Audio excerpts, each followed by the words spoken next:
I have a vivid memory of the time I first got an inkling of what constructive criticism is and why it's so important. News of the Cambodian invasion had just hit St. Louis, and I had hurried to a big anti-war meeting on campus, determined to do whatever I could to help stop the new military offensive. I left the meeting 3 hours later unnerved and downhearted. The display of sexism and class bias in the room had been monumental. Of maybe 40 people who spoke, only 2 were women, and I got the impression that they were listened to only because of their personal relationships with a couple of the male leaders. A few of the men confidently flexed their intellectual muscles before the crowd, using sarcasm and non-stop rhetoric to bludgeon other people into accepting their ideas. Ironically, these men were able to play such an elitist role precisely because of the anti-leadership tendencies in the room. Since there was no structured presentation of the issues, we don't need a lecture, the line ran, we need some participation. Only those who already had a grasp of the information could find a way through the chaos. Predictably, a tiny group of old hands, all men, were the only ones who could take an active role in shaping decisions. The worst part was that I felt I had been there before, like maybe 100 times during my student days. Damn, I groaned to myself as I headed home, how are we ever going to organize this country if we can't even organize ourselves? A day or two later I wandered into St. Louis' only leftist bookstore, which huddled in the crumbly district between the campus and the ghetto. Absent-mindedly staring at the political theory section, I picked up a slightly worn little book by Chairman Mao. I knew very little about Mao's writings at the time, but had noticed that people who were into Mao seemed to talk a little funny, using odd phrases I'd never heard before. Leafing through the book I came across the sentence, "The enemies in the minds of the people are often more difficult to combat than imperialism itself." Remembering that terrible meeting, the sentence really struck home. And from what I knew of Mao's life, I knew he couldn't be putting out the old line about going off to get your heads together first, leaving the revolution for some time in the far-off future. I scribbled the reference down on an old envelope and left the bookstore, determined to read and discuss and think about the idea some more. I've been reading and discussing and thinking about it ever since, which is what this book is all about. Enemies in the minds of the people. It brings me an image of one of those 17th century anatomical drawings of a head with the scalp peeled back so all the parts of the brain are exposed. Each area of the brain is connected by a line to a drawing of the special enemy that lurks there, one of the bat-like goblins or grotesque beasties of an age gone by. When I look at these goblins as today's enemies, their names become clear: racism, national chauvinism, sexism, age discrimination, class bias, possessive individualism, the doctrine of the sanctity of private property. But these modern goblins, we know, did not spring mysteriously from thin air. They sprang from the real economic and political forces that shaped this country. It is crucial to understand that the goblins we fight through criticism and self-criticism are not fantasies, but the product of knowable economic and historical forces. This is important for 2 reasons. First, because it means that our shortcomings are not just personal failings, but are ultimately the results of the society we grew up in, and second, because it shows that criticism is only the beginning of change. We need criticism to help us counteract the influence of existing economic and historical forces, but we also need to unleash new economic and historical forces through organized revolutionary struggle. To see the way our shortcomings are rooted in objective conditions, let's look at white supremacy, certainly the most hideous enemy that keeps us from unifying to unhorse the ruling minority that rides on our backs. Racism is not just an evil idea cooked up by big business to keep us apart. If it were, we could educate it away without much trouble. I have only to look at the history of my own family to see how deeply racism is rooted in the formation of the white working class. White supremacy in my family goes back as far as the beginning of our country, when my maternal ancestors, workers who had emigrated from the British Isles, found a common interest with merchants and industrialists in driving Native Americans from the Ohio Valley. My people, hard-working folk who only wanted a piece of land to farm, also shared a material interest with the capitalists in subduing Native American peoples and conquering the continent. The goblin of racism and national chauvinism in the US was christened with the intonation, "The only good Indian is a dead Indian." Of course, the fortunes of my family were very different from the fortunes of the robber barons who built the railways through the Ohio Valley and further west. The family farm was one of the institutions that was gradually ground out of existence in the jaws of monopoly capitalism, and my relatives were forced off the farm and into the cities to become part of the wage labor pool available for capitalist exploitation. Yet the goblin of racism lived on, confusing white workers into thinking that their natural allies were their enemies and vice versa. I will not forget the words of my grandmother, a white woman who struggled to raise 5 children all by herself on welfare during the depths of the Depression. "The trouble with Negroes, Vicky, is that they're dirty and dishonest, they even smell different. Watch, and you'll see." Racism and national chauvinism are alive and well in a whole new generation of white workers, bringing us the picture of whites stoning blacks on the beaches of Boston, venting their frustration and resentment in exactly the wrong direction. White supremacy lives in all of us. The only difference between me and my grandmother, who went to her grave with these backward ideas, is that I have revolutionary theory, organization, and criticism/self-criticism to help me fight against it. So we take up the weapon of criticism to get rid of the attitudes and ideas from our culture and daily existence that keep us from uniting to throw over the old order and build up a new one. This makes criticism very different from encounter groups or conventional therapy, where the purpose is to increase each individual's well-being or ability to adjust. We decide to do criticism not because it is best or most comfortable for us as individuals or as small groups, but because we think it will advance the whole group, the whole organization, the whole working class, ourselves included. I've written this handbook for people who are fairly new to the revolutionary movement or to criticism/self-criticism. We'll start off by talking about the goals of criticism, showing how it is a kind of class struggle. Then we'll take a brief look at the underlying approach, which is dialectical materialism. Section 2 gets us into specific practical guidelines for giving and receiving criticism in the most constructive way, and we'll end with a short history of criticism, including some examples of its use. Part 1. Goals and principles of criticism and self-criticism. The overall goal of criticism and self-criticism is to strengthen us for victory in the class struggle. Criticism gives us a way to consciously transform ourselves into new women and men, persons capable of waging the long and bitter fight to build a socialist society. There are 2 ways in which criticism can help us meet this ambitious goal. First, it helps us sort out ideas that serve our oppressors from ideas that serve the working people. When I really get hold of the fact that a particular attitude of mine holds back the struggle, I become politically motivated to change my ways, which is why we say that criticism and self-criticism is a form of class struggle in the realm of ideas. Second, criticism gives us a method for struggling to reach agreement on what we should do and why, and on how we should organize ourselves to carry out the work. So criticism helps us see the difference between right ideas and wrong ideas, and it helps us unite around what's correct. Ideology. Let's take a longer look at this business of sorting out right ideas from wrong ideas. When I grew up, it was pretty easy to figure out right from wrong. I just looked around for the nearest parent, teacher, or high school football star to see what they said was right. About the time I was 12 or 13, I figured out that this way of operating didn't make it. A lot of what the authorities said was right for women sure seemed wrong to me, and it didn't take any account of what I was learning about racism and poverty in the north side of St. Louis. So for several years I decided that there really wasn't any right or wrong, that every person had to see by her own lights, march to her own drummer, and so on. I'd be damned if I'd end up sitting in judgment on people, the way all those authorities had sat on me. But then as I began to study Marxism, I got a whole new angle on what right and wrong were all about. Of course, right and wrong weren't written up in the sky in big golden letters, to be interpreted by Mom, my Sunday school teacher, or Mr. Big in Civics 101.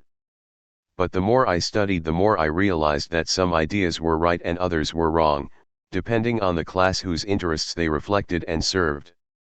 At this time in history, the working class is the class with the power and the potential to completely transform the way society is organized, and to do it for the benefit of all humanity. The perspective which represents the long-term interests of this class, I became convinced, was the right one. But it is not only the working class, the more than 80% of our people who produce the goods and services we need to live, which has a set of ideas that represent its long-range interests. Every social class has an ideology, a system of legal, political, ethical, and religious ideas which reflects its own interests. People see the world differently according to their frame of reference. If someone has his foot on my face, the world will look very different to me, lying there on my back, than it will to him, looking down on me. The same thing holds true for social classes. Workers see the world from one general perspective, big-time capitalists from another, and small business people, the petite bourgeoisie, from still another. We can learn the general characteristics of how different classes view the world, and then look for particular expressions of these class ideologies in our own thinking. That's how we can get our bearings and decide which ideas are on the right track and which have got to be scrapped. So let's look at the ideologies of the three main classes in our country today: the capitalist class, the working class, and the petite bourgeoisie. The keystone of capitalist ideology is domination submissiveness. Racism, sexism, and national chauvinism are the main ways of justifying oppression, while the notion of the unlimited rights of private property justifies the daily exploitation of workers by owners. A second element of capitalist ideology is mystification, which portrays the way things are as the way things have to be. We internalize this belief in messages like "the poor will always be with us" or "you can't fight City Hall." The fact that capitalism is historically a rather new social system, and not at all permanent, is carefully concealed in books that present human history as a string of disconnected dates and brilliant moves by great men. Although mystification used to be grounded in religion, God wills it, the newer capitalist ideology derives its authority from science. The scientists who work for the rulers of our society would have us believe that oppressive conditions are the result of inevitable and neutral scientific laws. Modern technology, rather than the greed born of capitalism, we are told, is the cause of bureaucracy and pollution. The law of supply and demand and inevitable business cycles are the reason for inflation, recession, and unemployment. Mystification breeds passivity and obscures the fact that our social problems are rooted in a particular class order, an order that can be overturned. A third aspect of capitalist ideology is the notion of possessive individualism, which says that the common good will be achieved through the selfish scrambling of each of us, a scramble mysteriously governed by the unseen hand of the market. Possessive individualism teaches us that people are naturally selfish, that freedom means the unlimited exercise of the individual ego, and that happiness lies in the accumulation of material things. In contrast, working class ideology expresses the interests and aspirations of the people who produce society's wealth through their collective labor. Because the working class is in daily contact with the harsh reality of social production for private appropriation, and because it has the power to stop the flow of goods, services, and profits, we can come to see our potential to create a new order on a new economic foundation. The ideology that expresses the long-term interests of the workers has collectivity at its core, consistently placing the needs of the whole above the needs of the part. Living precariously between the big capitalists and the workers is a social class called the petite bourgeoisie, literally, the small capitalists. The adjective petit bourgeois should not be used casually to describe anything we dislike, because the term has a specific historical, social, and economic meaning. This class is composed of independent professionals and craftspeople, small merchants, and manufacturers. Some people include middle managers in this group as well. Small capitalists may be characterized as owning and directly producing their small-scale means of production, sometimes with the help of family members, and not selling their goods on the capitalist market. In general, they do not hire additional laborers, or only a few. This definition describes only about 5% of the people in the United States, and has nothing in common with the fuzzy idea of middle class that is constantly being pushed on us in the effort to obscure real class conflict. Having grown up in an upper-crust professional family, I'm all too familiar with petit bourgeois ideology. My daily life experiences bombarded me with the idea if you work hard, you'll be better than the rest. At school, we so-called smart kids were groomed to see ourselves as different from the greasers and sluts, the working-class boys and girls. In 1,000 small ways I learned to feel contempt for working people, for women who wore too much makeup, for people who didn't listen to classical music, for slobs who only watched TV. Along with contempt for the people, a second familiar feature of the small owner's consciousness could be called the philosophy of the happy face, as expressed in mottos such as if you don't have anything nice to say, don't say anything at all. Petit bourgeois ideology puts its highest priority on the appearance of pleasantness and gentility. This injunction to keep smiling is a reflection of the objective class position of the petite bourgeoisie, whose precarious existence in the age of monopoly depends on winning customers and clients in order to survive. A third aspect of petit bourgeois consciousness is the unwillingness to work in a disciplined and collective style.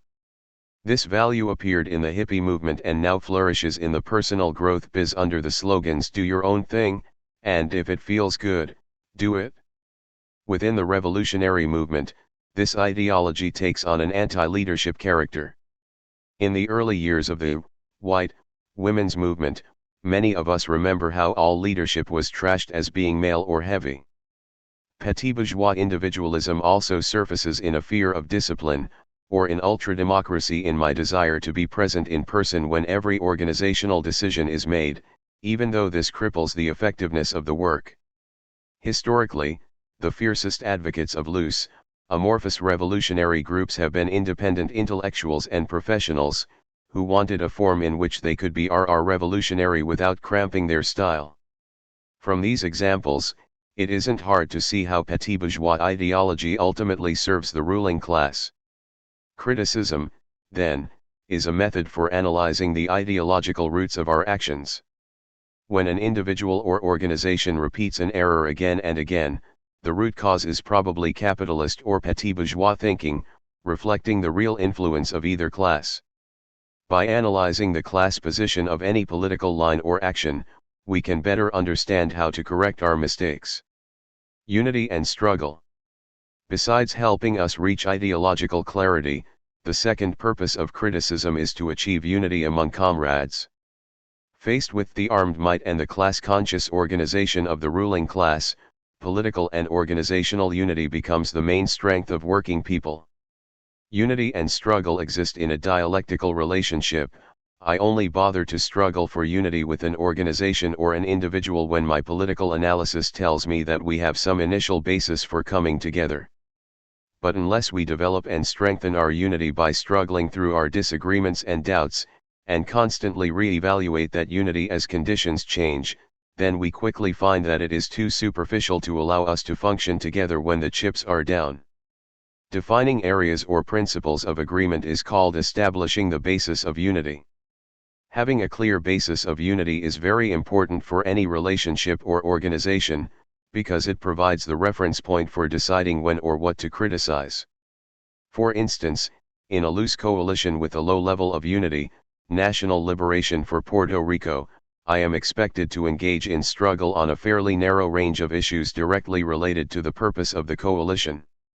In contrast, if I were a member of a highly disciplined cadre organization, I would be expected to do criticism on many issues, including a wide variety of political questions, ranging from what job I take to how I carry out the organization's position on trade unions, anti-sexism, and support for third world struggles here and abroad.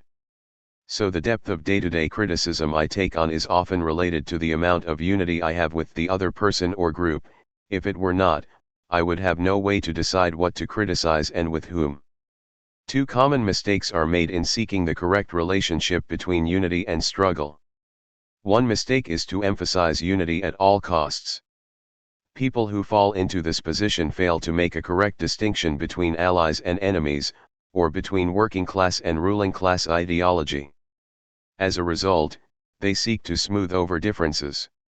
They think that any struggle is bad, instead of seeing the difference between principled struggle, which is necessary to advance the movement, and dogmatic factionalism. This position often springs from the fear that someone might feel bad if a struggle goes on, or from an opportunist desire to maintain a vague, unprincipled alliance. In either case, the fear of struggle usually boils down to the fear that things will be messy for me if the struggle gets hot. This kind of liberalism arises from narrow self-interest, from thinking about what is good for oneself or a small group, and not about what is good for the whole movement. The other mistake is to emphasize struggle at all costs. Some people struggle for unity based on absolute unanimity, because they see anything less as a form of unprincipled compromise. These dogmatists generally define unity as the identical interpretation of the revolutionary classics. They often spend most of their time dueling with quotations, and seldom venture into the messy real world. They fail to see that theory is meant to illuminate the problems which spring up in the course of changing the world, and that intellectual work can only be correct and valuable when it is accompanied by the practice necessary for a deep understanding of concrete conditions. Rather than pursuing the dialectical progression of unity struggle transformation, they proceed from unity to splinter group to fizzle. Their criticism and self-criticism comes out like trash and self-trash, because they confuse care with softness and patience with liberalism. They forget Mao's words that to treat comrades like enemies is to go over to the side of the enemy. Mao calls the process of building unity among comrades carrying out the work of one struggle and two helps. Unless criticism is practiced with the sincere desire to reach unity, he says, it is no good. It is nothing more than knocking each other down. Which is better, one more or one less, working together for the revolution? It is better to have more people and mobilize every conceivable factor. 2. Having outlined the purposes of criticism, let's go on to outline its underlying approach, materialist dialectics. Although I am painfully aware of my own limits in understanding materialist dialectics, I take encouragement from these words of Mao: anyone who has social experience in production and class struggle, originally knows dialectics. It is only that the knowledge is rather confused and the understanding is not complete and profound. If this common sense dialectics is arranged and made deeper, it should not be difficult at all. The reason that dialectics makes some people think it is difficult to learn is that there are no books on dialectics that are well written. This lecture of mine is also no good, because I myself am only beginning to learn dialectics a euro. Books of explanations written in common words and speaking of ordinary experience should definitely be written, on dialectics.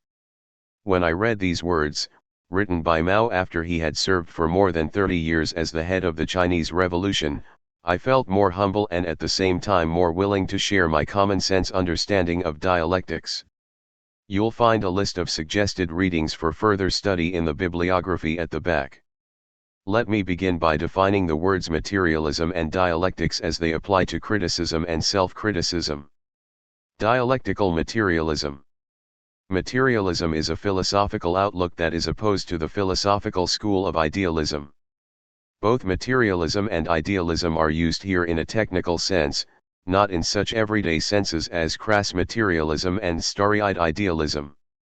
Materialism sees that our consciousness is decisively shaped by the experiences we have in the course of living and working in order to survive.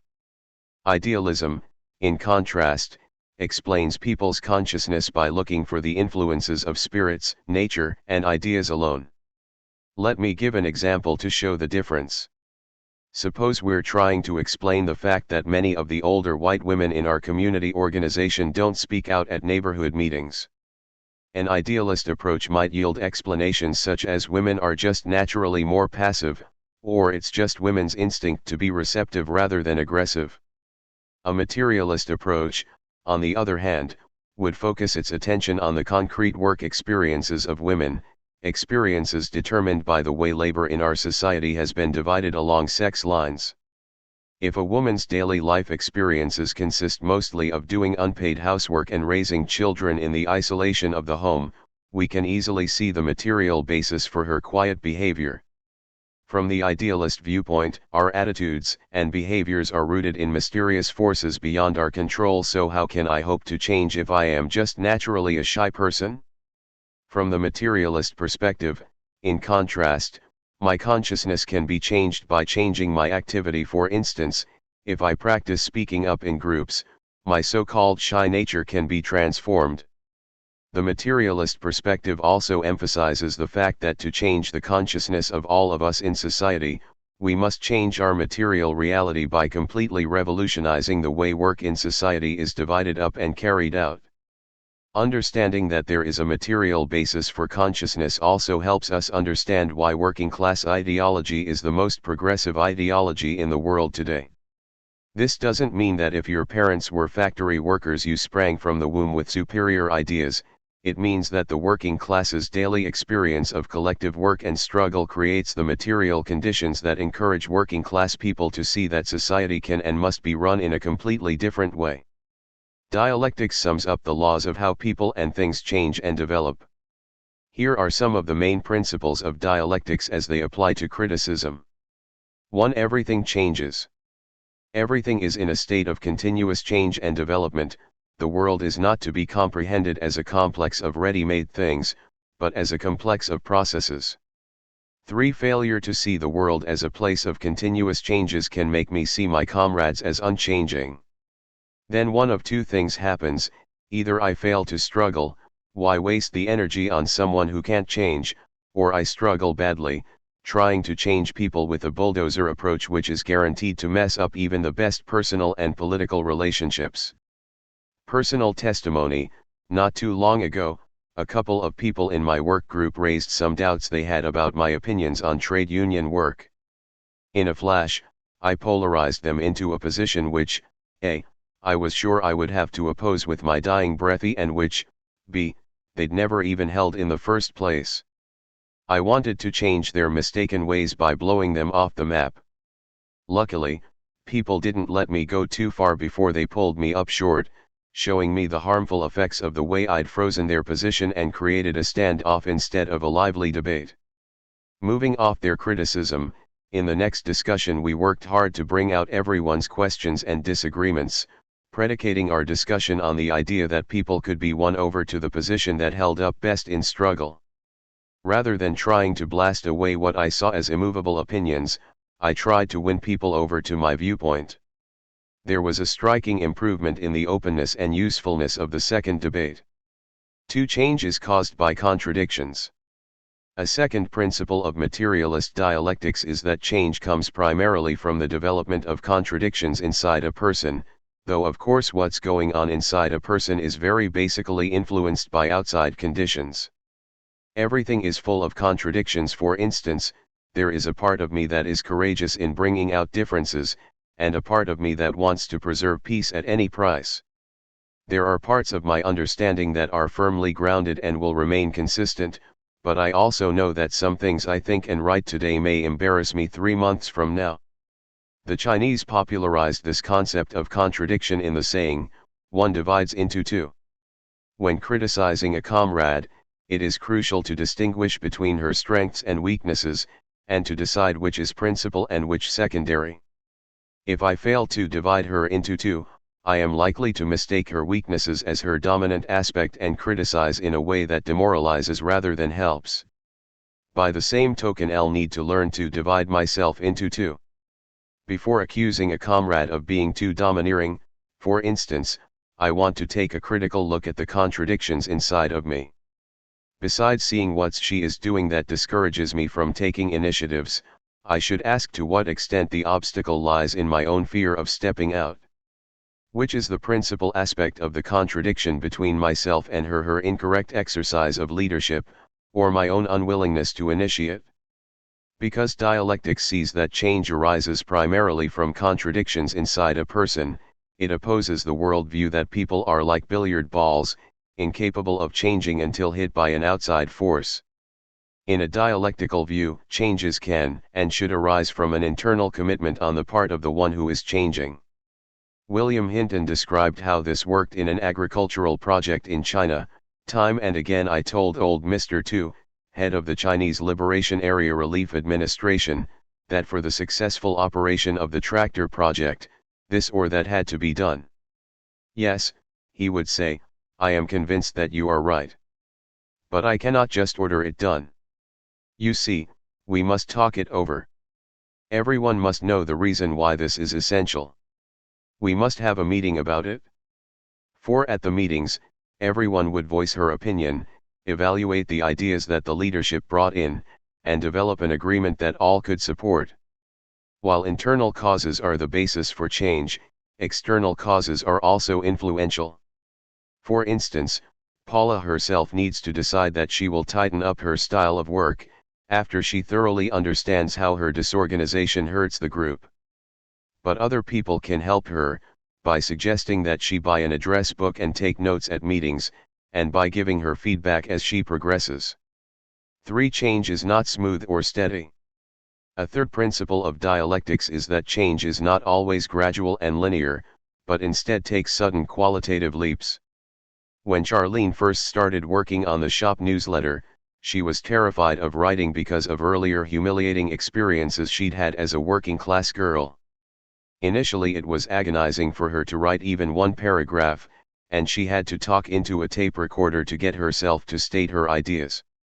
Gradually, through working with coworkers and editing other people's articles, she became more confident. Her attitude toward writing took a qualitative leap after she successfully completed a lead article for one issue. I can write, she thought, I can really write. All it takes is work. For everything is connected. The last principle of dialectics is that everything is connected and mutually influential, that people and things cannot be viewed in isolation. This means that people must be seen as part of a whole system of relationships. If someone acts in an antisocial way, for instance, society must take part of the responsibility. The principle of interdependence was expressed this way by the writers of Lessons from the Damned.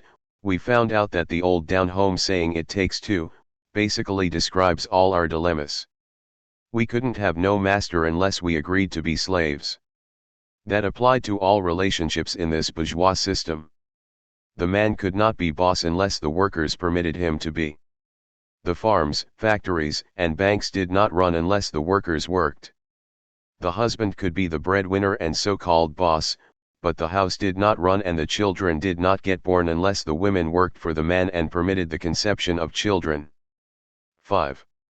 How do these philosophical principles affect the actual practice of criticism and self-criticism? First, the dialectical materialist perspective stresses the active role of a person in her own transformation. To dialectical materialists, the world is knowable and changeable, and is not governed by mysterious forces outside human control. Alan Rickett, a former U.S. spy who spent several years in a Chinese prison, describes how he benefited from this principle of active problem solving. The occupants of Rickett's cell, by practicing criticism and self-criticism, soon became conscious of what we called the direction of our thinking. We found that almost invariably if a serious problem, either individual or collective, had arisen, it was because we were thinking inwardly and negatively instead of outwardly and positively. For instance, when depressed, I would think, there's no sense in talking about it. I'll just have to work it out myself. What's the use of listening to my cellmates talk about the problem? They don't know anything about it anyway. Rick states, by making a conscious effort to set our minds working, outwardly and positively, problems which had seemed insoluble simply ceased to exist. I was able to shake off completely the fits of depression which had plagued me all during prison, and in fact, throughout most of my life. 6. Dialectical materialism also teaches us to welcome struggle by showing that contradictions are in the nature of reality, and not to be feared differences push our progress forward. Materialism reminds us that to achieve success, we need to bring our actions into correspondence with the objective world. Assuming that we do not have a selfish interest in hiding differences or difficulties, we will be eager to get contradictions out on the table so that we can solve problems and move things forward. Finally, the dialectical method and our working class worldview will lead us to approach differences in a problem-solving spirit, rather than with an attitude of blaming and punishing. Because oppressed people share a fundamental common interest in socialist revolution, our conflicts should not be a clash of one personal interest against another, but a cooperative effort to discover the resolution that will advance the whole. Rickett described how this attitude looked in practice. In our cell we tried to look at our differing points of view in the detached manner of solving a problem instead of each trying to force the other to accept his own ideas and win the argument. My cellmate Han learned to put himself completely outside any disagreement which arose. Concentrating his energies on solving the problem, his entire attitude bespoke a desire to convince me rather than batter me down. No matter how insulting I became, he would not lose his temper. If I were not prepared to talk, he was willing to wait. When I ranted and raved, he would ignore me. He kept plodding away with the determination of a small bulldog, only one thing in his mind: to help me reach the root of my trouble. Although as spies Alan and Adele Rickett were enemies, criticism and self-criticism were still used in handling their case.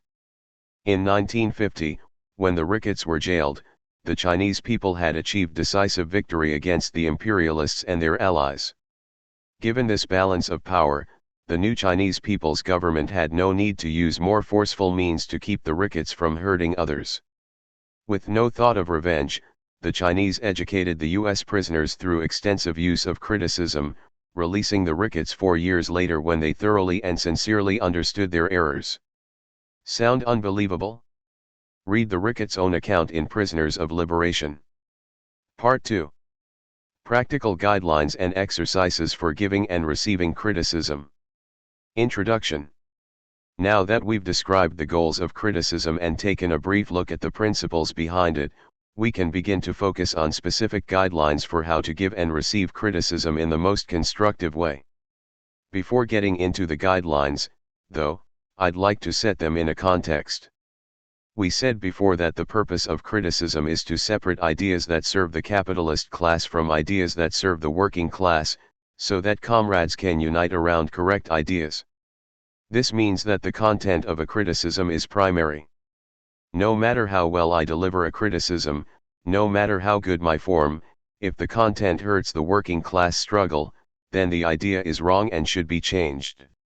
When I was newer to the movement, I didn't understand this at all.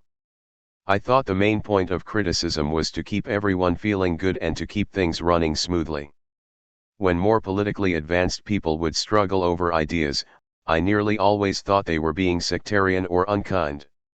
My big breakthrough in understanding came when I studied the Chinese Revolution, and learned that in 1927, when the Chinese Communist Party operated from incorrect ideas, tens of thousands of people were killed and the liberation of the Chinese people was tragically delayed.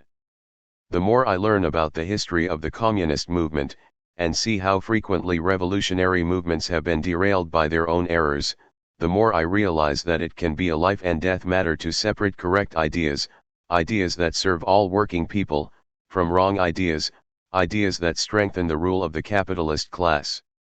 While the political content of a criticism is definitely primary, how we give criticism directly influences how well the content gets across.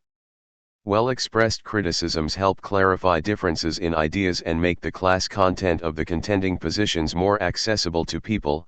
They are more likely to draw out the political issue and less likely to obscure it in a fog of personalizing and defensiveness.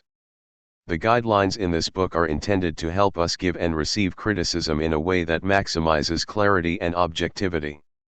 They do not explain the content of which ideas serve the working class and which do not.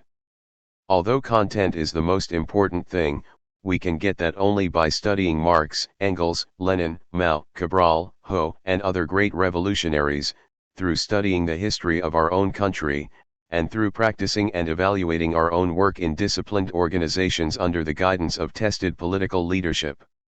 I stress what the guidelines are good for, and what they are not good for, to prevent possible misunderstandings. For example, someone new to the movement might learn about criticism and conclude that learning the guidelines is all she needs to become a good revolutionary.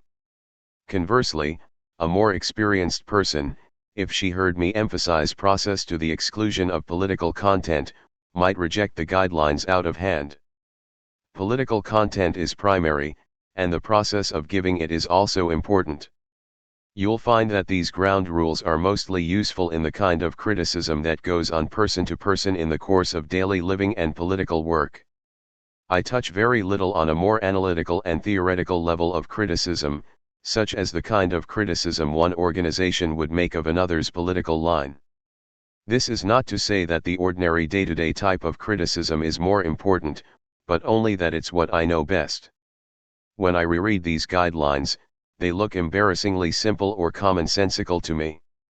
Yet I know that it has taken me several years of patient effort to come to the point where I can usually apply these ground rules in these situations. The contradiction between the obviousness of dialectical principles of thinking and the real difficulty I have had putting them into practice, has led me to think about how my upbringing under capitalism systematically drilled me in undialectical and unconcrete habits of thinking. So along with the presentation of guidelines 1 through 6, I'll include some comments from a political perspective that begins to analyze why and how we learn to think this way. The material goes quite minutely into specific words and phrases. This is not because I'm interested in word games, but because I think the language we use significantly influences what we think, how we feel, and what we are able to do. While learning to use these guidelines, I often felt as awkward and hesitant as a beginner talking a foreign language. My old ways of thinking clung tenaciously, and the new ways started to feel natural only in the course of much practice. I've included exercises at the end of each section for people who want a structured way to learn. Enjoy. How to do criticism. Guideline 0, Getting your head together, or the importance of having good intentions. The most important part of giving a criticism happens before you ever open your mouth. It involves checking your head by asking yourself this question: is my intention to protect and educate this person, or organization, to strengthen them for the class struggle, or is my intention to punish and coerce? A simple question, but everything depends on the answer. Mao defines criticism in this way, starting from the desire for unity, distinguishing between right and wrong through a Euro struggle, and arriving at a new unity on a new basis. He contrasts this method of struggle with the incorrect method of ruthless struggle and merciless blows. The essential thing, he concludes, is to start from the desire for unity. So the emphasis in criticism should be to separate right ideas from wrong ideas so as to win both of you to the right position. No matter how sharp the struggle, the emphasis should not be on separating one person from another. Adhering to this guideline is hard work, it has taken patience, and a willingness to live without getting my own way sometimes. Persuasion takes more time at first than strong-arming or guilt-tripping the other person. Then, too, trying to win someone over through the persuasiveness of my political rationale clearly takes mental exertion. I have to be able to deliver a clear, convincing argument as to why and how I think the change will benefit the person and the revolutionary struggle. Lest all of this sound too saintly, let me make one thing clear. The protect and educate dictum doesn't apply indiscriminately to all people in all situations. Criticism and self-criticism is a form of struggle that is used only among the people, that is, among people who have no long-term class interest in oppressing and exploiting others. To give an obvious example, if an FBI agent comes to your door, criticism is not in order, and protect and educate simply doesn't apply. Mao's essay The Correct Handling of Contradictions Among the People presents ways to analyze politically when criticism is called for. So the decision to work in the spirit of protecting and educating is the result of a political evaluation of the person I am criticizing. Which side are they on? If I do not have a sincere commitment to the method of persuasion, the process of criticism and self-criticism simply won't work. All the guidelines in the world won't save me if I am using them to disguise a real desire to punish or manipulate the other person. Without this commitment, the rest of the guidelines in this book become mere word tricks, and people can smell tricks like that a mile away. I recall one incident when a co-worker had to alert me that my commitment to non-coercive criticism had completely evaporated in the heat of struggle. Andy and I worked on the same project, but had come down on opposite sides of a debate about how to spend some of the organization's money. Andy wanted to spend a few $100s now. I didn't approve of the expenditure and wanted the money to stay put until we needed it for something I considered more important. The group vote on the issue was coming up that night, so Andy and I decided to talk on the phone to see if we could come up with an agreement. As we talked, I began to feel worked up about the absolute moral superiority of my own position and the evilness of Andy's. How could he really care about the group's needs? If we wiped out the kitty now, where in the hell did he think we'd get more money later? Surely he must be kidding to want to spend money on something as trivial as that. I was all revved up to throw in some choice remarks about Andy's class background when he interrupted me in a firm tone. Wait a second, Vicky. Just hold it. Let me ask you something. I really want you to think about this. What do you want to be my reason for going along with you? Do you want me to be won over because I see what's best for the project, or do you want me to back down because I'm afraid of the names you'll call me if I don't? Ouch. Andy's question completely knocked the wind out of me. As I paused, speechless, I realized that I had stopped struggling from an attitude of mutual respect. I had stopped trying to educate and had fallen back into plain old browbeating, with a sprinkle of guilt-tripping thrown in. So after stammering that he might have a point there, I said, "Look, I need to think about it. Why don't we hang up for now and get together a little before the meeting tonight?" As I thought about it, I felt more and more grateful to Andy for pulling me up short. I realized that I probably could have used my leadership role in the group to shame Andy into doing things my way. But I'd seen enough struggles like that to know what would happen. Resentment would build, the relationship of trust would be very severely damaged, and everyone would learn that it was dangerous to disagree with Vicky. Besides, if I was actually interested in getting across any political points to Andy, my sarcasm and personal slurs wouldn't exactly help. With this sorted out, I went to the meeting and began with a self-criticism. I then proceeded to stick by my original position on the issue, but with all the unprincipled digs omitted. I felt much more clear-headed about the debate, and together the group was able to make some real breakthroughs in sharpening up our political and financial priorities. Since then, I've made it a habit to consciously check my own intentions before going into a hot struggle. Am I really committed to protecting and educating, or is there some lingering temptation to kick ass if I don't get my own way? When I notice myself feeling clutched up about the absolute necessity of getting what I want, this is the feeling that makes me ready to fight dirty. I ask myself another question: is anybody going to die if I don't get my way? Is it really worth damaging our trusting relationship to win right away on this issue? Usually, the answer is no. This helps me to keep my patience high enough so I can throw my energy into political persuasion rather than coercion. The Vietnamese communists give us an inspiring example of bone-deep commitment to the spirit of criticism and self-criticism under extraordinarily difficult conditions. David Hunter's article Organizing for Revolution in Vietnam gives a detailed account of the central importance of criticism in building the relationship between the National Liberation Front and the Vietnamese people.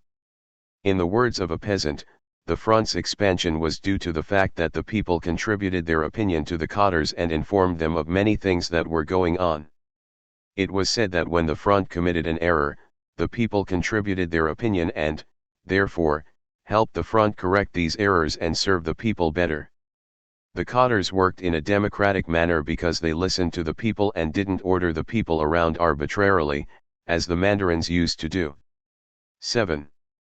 The NLF managed to pull through these extremely difficult times, says Hunter, largely because of the incredible patience and self-discipline of the great majority of the grassroots cadres, who remained loyal to a mode of operation based on persuasion even when lack of response made this method appear ineffectual and even foolish.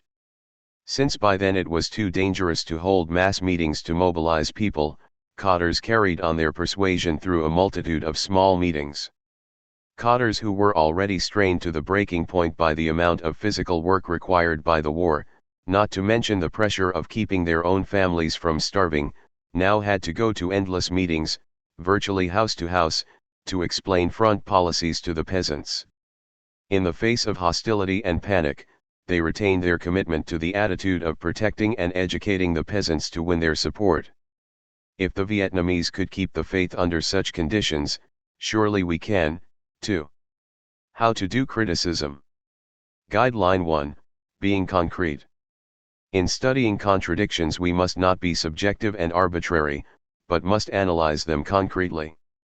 Without concrete analysis, there can be no knowledge of the particularity of any contradiction. We must always remember Lenin's words, the concrete analysis of concrete conditions. Mao. The first guideline involves separating subjective opinions from objective facts. In other words, I want to distinguish my inferences about people from the actions I saw that led me to my conclusion. An observation about someone is a concrete description of something they said or did, rather than an abstract idea about what they are, feel, or think. Here are some examples that show the difference. Subjective interpretation. Helen is an irresponsible person, or Helen doesn't value our time. Tom thinks he's God's gift to the group. The new members are a bunch of petit bourgeois anarchists. That collective is high-handed and unresponsive. Objective observation. Helen showed up for the meeting 20 minutes late. Tom gave a 15-minute explanation of a Marxist term without asking if people wanted to hear it. 4 of the new people said they thought we should rotate leadership instead of electing a leadership committee. The collective said no to our proposal without giving specific reasons. In giving and receiving criticism, why is it important to separate inferences from observations? First, an observation is more likely to convey useful information to the person or group you are criticizing, and less likely to lead to unnecessary confusion and misunderstanding. Once I was asked to mediate a criticism session between 2 men who were finding it impossible to work together. I asked Ted to tell John his criticism. "Oh, what's the point?" Ted burst out angrily. "I've told him 4 times already and he hasn't changed." After some discussion, though, Ted finally agreed to give his criticism. "John, you're just too domineering." After a moment of tense silence, John replied, "Look, Ted, I still don't know what you're talking about." At that point I asked John to try to guess at the concrete observation Ted might have in mind. "Is it that I talk more than other people in meetings?" John asked. "Oh, come off it, John, you know what I mean," Ted snapped back. "Don't play dumb with me."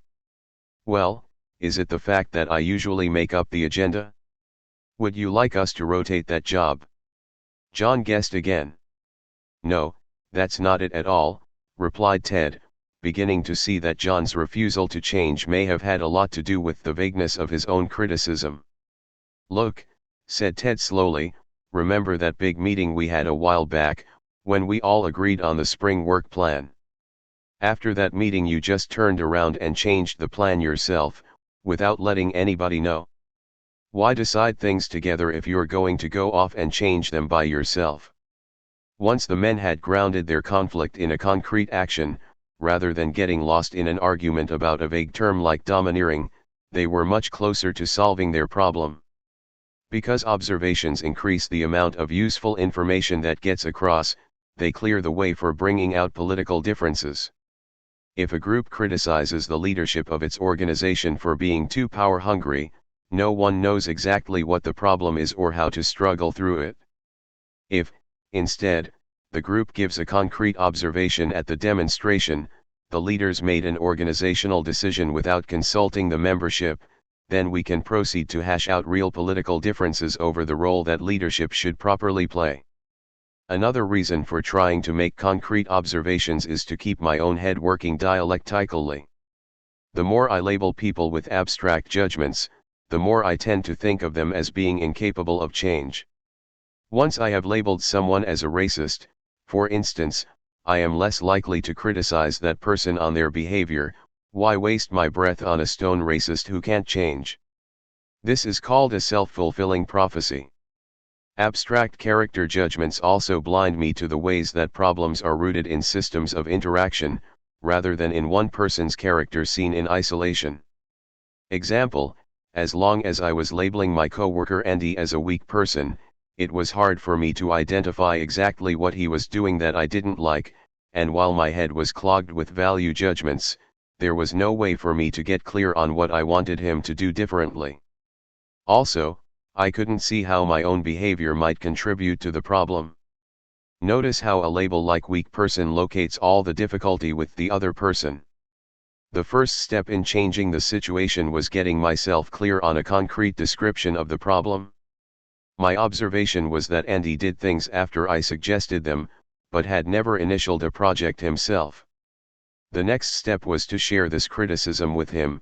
Somehow it seemed a lot less scary to confront him with a concrete problem than it did to lay out a loaded and static judgment like, "Andy, did anyone ever tell you that you're a weak person?" After I had placed the problem on the table, Andy showed me that I too had contributed to the situation. "The way you come across, Vicky, made me assume you were impatient with my inexperience, and that you didn't want me to bug you with projects that I'd need advice on. I figured you wanted me to just lay back." Of course, if we think about others in terms of static categories, we're likely to dose out the same medicine to ourselves. One woman described how she paralyzed herself politically by thinking of herself in isolation from the conditions that influence her. "I'll be in a meeting," she said, "and I'll find myself feeling really competitive. Then I'll trash myself for feeling that. I say to myself, you don't know how to relate in the new ways. You're no good to anybody. You'll never change." All my energy goes into grinding myself down. Then I want to just give up and go hide in my room for a week.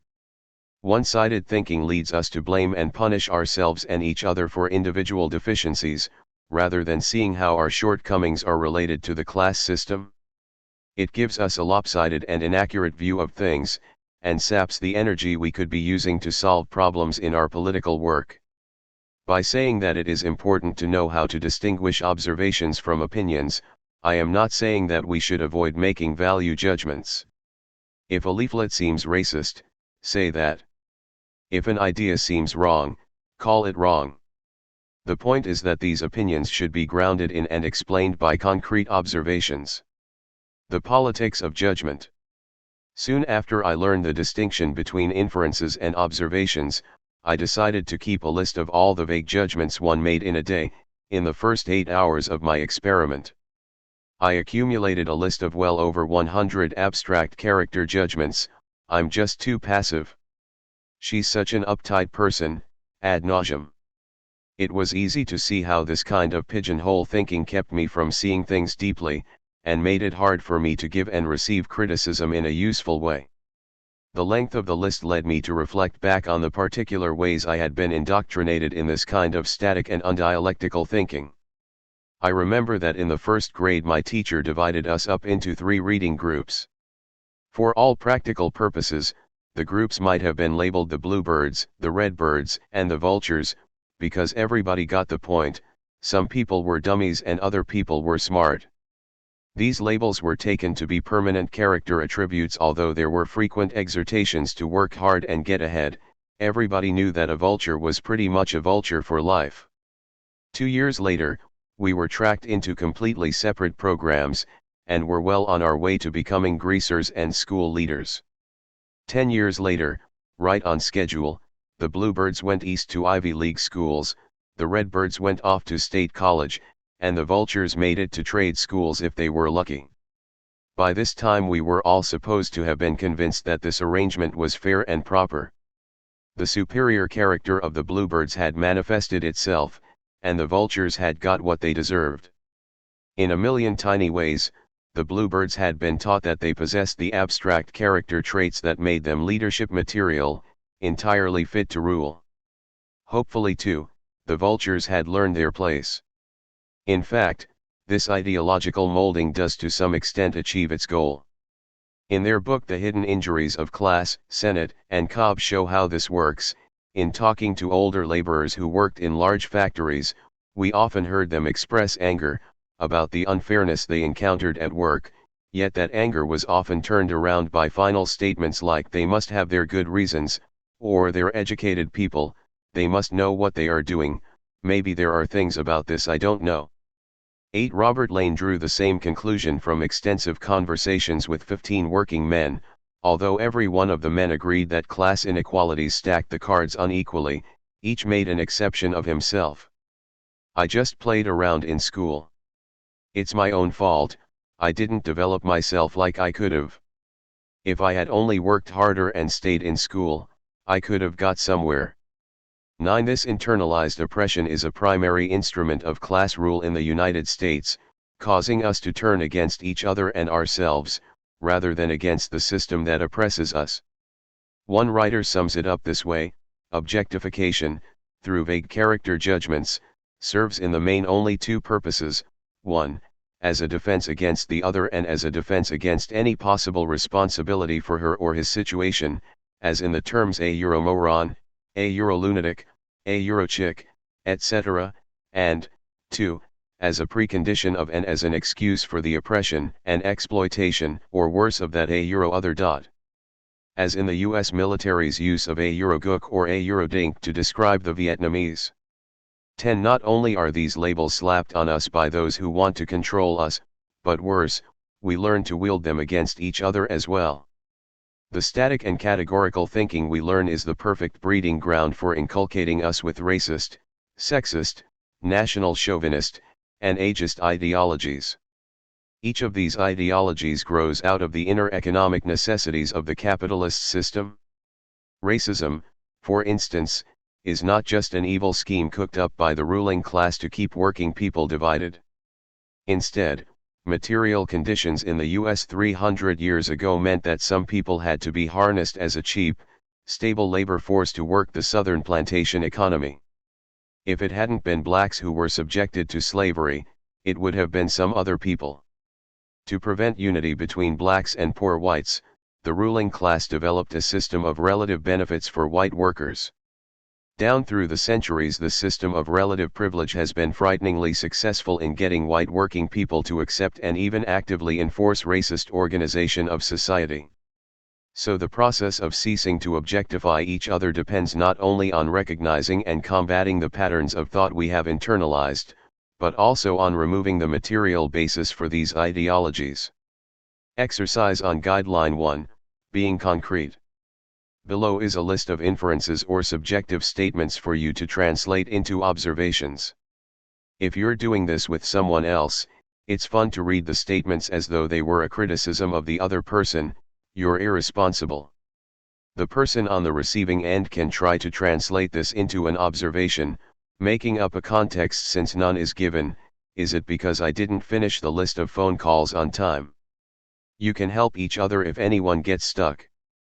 To review this guideline, observations refer to actions: she said or did X, not to abstract categories: she is a Y. An observation avoids any inference about a person's motives. For example, the observation he did not return my phone call avoids the inference he refused to return my call. Giving direct quotes or concrete examples may help you express observations. For example, say he says things like a Eurodon be ridiculous rather than he puts people down. Here's the exercise list. She's irresponsible. She's arrogant. This organization is too bureaucratic, said to a leader by a member. You're acting like a heavy. He's acting so male and intellectual. They're so petit bourgeois. You're so together. You're putting me in a passive position by the way you are chairing the meeting. Your collective has a very sectarian style of work. How to do criticism. Guideline 2, Describing feelings. The purpose of Guideline 1 is to push myself to be concrete and precise in describing what I am criticizing. Next, it's often important to clarify the subjective part of the criticism, the feelings that go with it. Clarifying feelings can do several things. First, it can help me get a handle on my feelings, so they don't go underground, outside my conscious control, where they could burst out in destructive ways. Second, by verbalizing feelings I can let the other person know where I'm at in a way that makes me humanly accessible to her.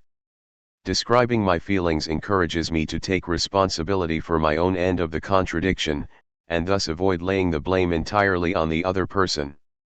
Notice the difference between giving my judgment, "You're arrogant," and explaining my feeling, "I'm feeling jealous and competitive about how well you know how to speak."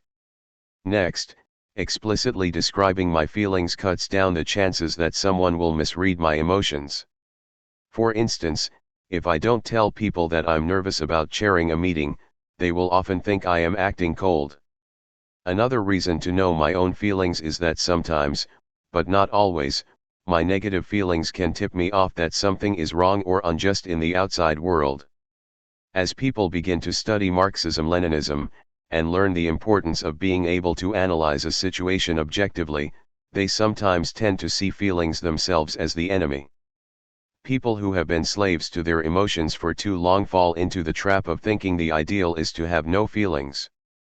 The problem with trying to just suppress or ignore feelings is that it simply doesn't work.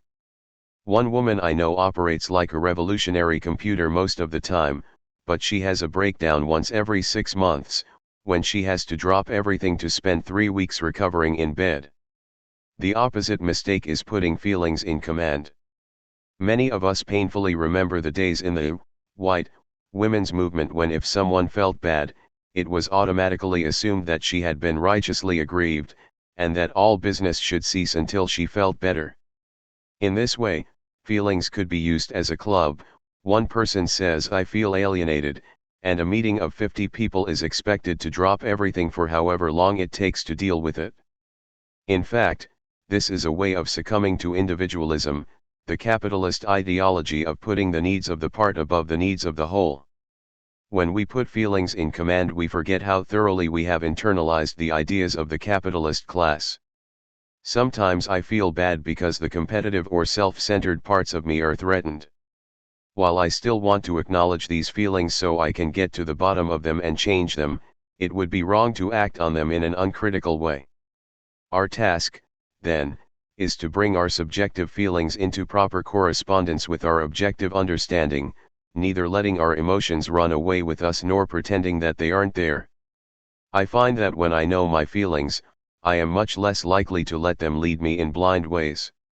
Unfortunately, though, there are 2 big obstacles to getting through to my feelings. One is the whole tangle of injunctions I internalized: people will only like you if you keep smiling, you shouldn't feel that way, don't be a wet blanket. The second obstacle is my own training to play the victim, to concentrate on what the other person is doing to me rather than taking any responsibility for how I respond. Notice that the following phrases do not describe emotions at all, but instead say what I think the other person is doing wrong: "I feel condescended to," "I feel that you're patronizing us," "I feel misunderstood," "I feel rejected." Notice that if I think you're condescending to me, I might feel various ways: either angry, or hurt, or impatient, or whatever. So the first point is that we should learn to spot the difference between our feelings and our thoughts. Especially for those of us from white middle-class backgrounds, it's no simple matter to learn how to describe feelings. I was trained to be so cut off from feelings that I had hardly any vocabulary to help me communicate my emotions to others or to focus them for myself. I've included a list of feeling words at the back for people who also find themselves speechless in this way. Analyzing the class origin of feelings. When I have a heavy emotional reaction, I generally want to sort out my own reaction before snapping into a criticism right away. 3 elements come into play here. First, I identify the thought or value that caused the feeling. Realizing that my feelings come from my values was a very strange idea to me, because I'd been drilled in the mechanical idea that feelings are forced on me by the outside world: he made me angry, or they hurt my feelings. I was also taught that I could control the feelings of others: don't quit school or you'll make your poor mother miserable. This notion weakens us tremendously. If I believe that other people can create my feelings, I am at the mercy of what they say or do. Conversely, if I think that I can control other people's feelings, I will be afraid to do anything to which someone might have a negative reaction. In rejecting the mechanical notion that our feelings are thrust on us from outside, We come to the dialectical understanding that our feelings come from our thoughts and values, which themselves in turn are heavily influenced by class society, as we will see below. Let's contrast the two views on the origins of feelings. A. Mechanical view of where feelings come from. The outside event controls my feelings. For example, they criticized my leaflet, event, therefore they made me humiliated, feeling. B. Dialectical view of where feelings come from. The outside event, 1, is filtered through my thoughts and values, 2, and I have a feeling, 3. 1, 2, 3. A. They criticized my leaflet. B. If I think they're trying to put me down and think this is terrible. C. I might feel embarrassed or furious. B. If I think they're trying to put me down and see this as their shortcoming. C. I might feel sad about the state of the movement. B. If I think I can learn something from the criticism. C. I might feel excited and appreciative. In the dialectical view, although L can't always control outside events, 1. I can learn to make conscious decisions about how I evaluate the event, 2. Which means I take an active role in determining which feelings I experience, 3.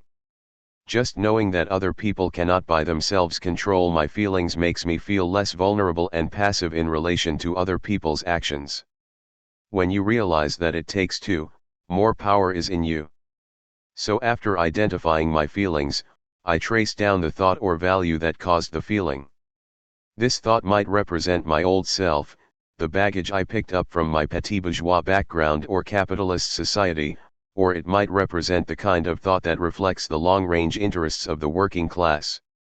If I catch myself falling into the old kinds of thinking, I can consciously try to take a working class stand on the situation. For example, once my friend N was late for a meeting.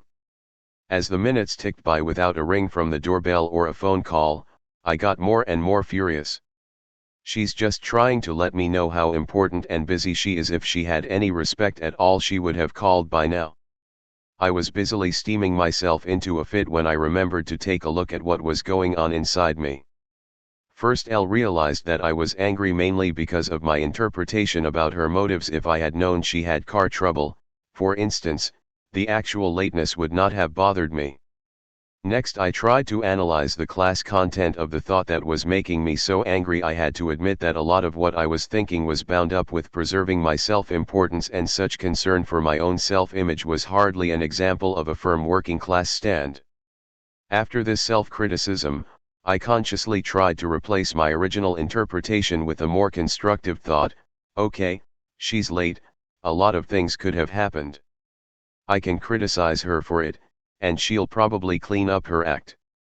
Now, what can I work on until she gets here, so I can use this time constructively? By this time, I was completely calmed down. When Anne arrived 15 minutes later, I was able to explain how her lateness had inconvenienced me and then proceed with the meeting. To completely internalize working class ideology is a process that will take decades of ideological remolding. After all, we didn't learn bourgeois and petit bourgeois thinking overnight. Because the struggle against capitalist ideology inside ourselves is a reflection of the class struggle going on in society, it would be idealistic to imagine that if we were just good enough we could somehow be individually exempt. In fact, the class struggle inside us will persist even after a socialist revolution, until all the social divisions inherited from capitalism have withered completely away. The politics of emotions. It is nothing new to announce that we are socialized to avoid expressing our feelings. Big boys don't cry, you know we mustn't hate our teachers. Our alienation from our feelings, from each other, and from our unique human ability to plan before we create, all reflect the fact that working people are objectively alienated from the tools and resources we need to produce the necessities of life. To guarantee that the capitalists would have a pool of workers who could be exploited for private profit, our ancestors were ripped away from their means of production and thrown into the labor market, where they were forced to work for the owners in order to live. The peasants of Europe were thrown off their land during the enclosures, communal property was forcibly expropriated by the capitalist class, and small independent craftspeople were driven out of business to become wage slaves. Whole nations of people in the Third World were thrown off their land and subjected to severe exploitation and oppression. This is the concrete historical origin of our feelings of alienation. Folk wisdom has it that when you go to work, you leave your feelings at home. If work was supposed to be fun, you wouldn't get paid for it. Nobody asked you to like it, just do it. In a productive system where everything is run from the top down for the benefit of the men at the top, people must be predictably willing to perform dehumanizing and brutal tasks. Predictability is vital to keeping the machines running profitably.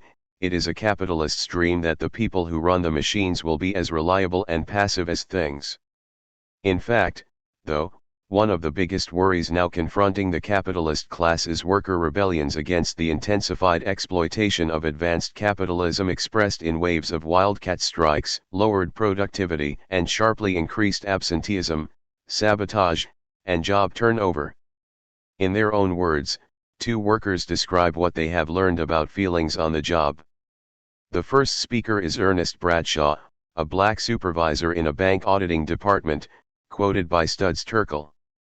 "I'm not too wrapped up in seeing a woman, 50 years old, get thrown off her job because she can't cut it like the younger ones.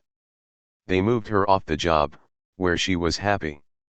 Some people can manage and some people can't manage. I figure I can manage. But it's this personal feeling, it just doesn't seem right for me to say to this woman, okay, I'll rate you below average. She has nobody to support her. If she got fired, where would a woman 50 years of age go to find a job? I'm a good supervisor. I write it up the way it's supposed to be written up. My feeling can't come into play. What I do is what I have to do. This doesn't mean I won't get gray hairs or feel kind of bada euro. They knew I didn't particularly care for doing it. They knew my feelings. I told them she was a good woman. They said, euro, you can't let personal feelings come in. We'll give her about 5 months to shape up or ship out. She was put on probation. That's the thing you get in any business. They never talk about personal feelings. They let you know that people are of no consequence. You take the job, you agree to work from 8:30 to 5 and no ifs, ands, or buts. Feelings are left out. I look at people as people, person to person. But when you're on a job, you're supposed to lose all this. 11. Luigi, an acquaintance of mine, had been a soldier in Vietnam. I'll tell you what really hurt me about growing up as a man here in this country. It's when they tell you, a man's not supposed to cry. When I was over in Nam, in the jungle, it was crazy. You knew you didn't have any business being in these people's country anyway, but there you were, fighting. There was this helicopter, it was getting shot down, and I could see all my buddies dying. Tears come into Luigi's eyes, and he has difficulty talking. My buddies were dying, man, it was so sad it would make a stone cry. But they said, a man isn't supposed to cry. Get back in there and fight. I say it's good to cry sometimes. But it's taking me a long time to learn how again. The denial of feelings is essential to exploitative or dominant submissive power relationships. If I exploit you, then I do not take your feelings as seriously as I take my own. If you exploit me, then you do not take my feelings as seriously as your own. 12. The oppressed must be objectified as things that deserve or even prefer their fates, as in the myth of the happy darkies or the little woman at home. We are also taught a soulless scientific neutrality as part of our alienation training. A high school student's history paper, speaking up against U.S. slavery, earns a red-penciled marking from the teacher, "Your feelings are showing too much." This is dangerous to objectivity. On the job, we are forced to cooperate in our own oppression by deadening our feelings enough so that we can make it through a day of alienated work. We survive, all right, but at a heavy cost. I'm a paraprofessional in a public school, says Emily, a friend of mine, and all day long I can see kids being destroyed. It tears me up inside. The only way I can get through the day is to turn myself off. I put so much effort into not feeling, that I'm totally exhausted at the end of the day. By the time I get home, I'm so drained that all I can do is watch TV. Suula, a secretary, has her own version of the same story. The boss will come in and say something to me, nothing horrible, but just one of those little insults we get all the time. I can't blow up at him, it's not really a big thing, and besides, I'd probably get fired. So instead I just get depressed. I may not even know I'm feeling bad, but it's just a gray cloud of depression that might descend for the rest of the day. Roberta, a prostitute, sums it all up in this quote from a Turkle interview: "You were the lowest of the low if you allow yourself to feel anything with a trick. The way you maintain your integrity is by acting all the way through. You become your job." I became what I did. I became cold, I became hard, I became turned off. I became numb. Even when I wasn't hustling, I was a hustler. I don't think it's terribly different from somebody who works on the assembly line 40 hours a week and comes home cut off, numb, dehumanized. People aren't built to switch on and off like water faucets. 13. This alienation from ourselves reaches from the bottom to the top of the hierarchy. Larry Ross, a retired president of a conglomerate, talks about social relations in the capitalist firm. Why didn't I stay in the corporate structure? As a kid, living through the Depression, you always heard about the tycoons, the men of power, the men of industry. And you kind of dream that, gee, these are supermen. These are the guys that have no feeling, aren't subject to human emotions, the insecurities that everybody else has. You get in the corporate structure, you find they all button their pants the same way everybody else does. They all got the same fierce euro. The executive is no different than anybody walking down the street. We're all subject to the same damn insecurities and neuroses at every level. Competitiveness, that's the basis of it. As he struggles in this jungle, every position he's in, he's terribly lonely. He can't confide and talk with the guy working under him. He can't confide and talk with the guy he's working for. To give vent to his feelings, his fears, and his insecurities, he'd expose himself. This goes all the way up the line until he gets to be president. The president really doesn't have anybody to talk to, because the vice presidents are waiting for him to die or make a mistake and get knocked off so they can get his job. You say, euro money isn't that important. You can make some bad decisions about money, that's not important. What is important is the decisions you make about the people working for you, their livelihood, their lives. It isn't true. To the board of directors, the dollars aren't as important as human lives. There's only yourself sitting there making the decision, and you hope it's right. You're always on guard. Did you ever see a jungle animal that wasn't on guard? You're always looking over your shoulder. You don't know who's following you. 14. When we are alienated from our means of livelihood, from our feelings, and from each other, we are less likely to focus on the systematic courses of our pain, and more likely to turn to the external palliatives that are constantly pushed on us: drugs, alcohol, food, consumer items, and so on. Our alienation as producers makes us easier targets for alienated consumption. Carol, a middle-aged, middle-income woman, put it like this: for me, buying things is a poor substitute for what I really want. I really want to be part of something larger, to be part of some sort of community. But if I don't have that, and I can't see how to get it, then I'll redecorate the dining room or something. I don't think I'm so different from most people. Pat, a postal worker, describes how she uses consuming to stave off depression from work. I was furious at that damn supervisor. He was wrong, he knew he was wrong, but there was nothing I could do about it. I kept thinking to myself, euro I am gonna go home, and I'm gonna bake me 50 biscuits and I'm gonna cover 'em with butter and honey, and I'm gonna eat them all, everyone. Business interests play on this socially induced vulnerability in the most cynical way.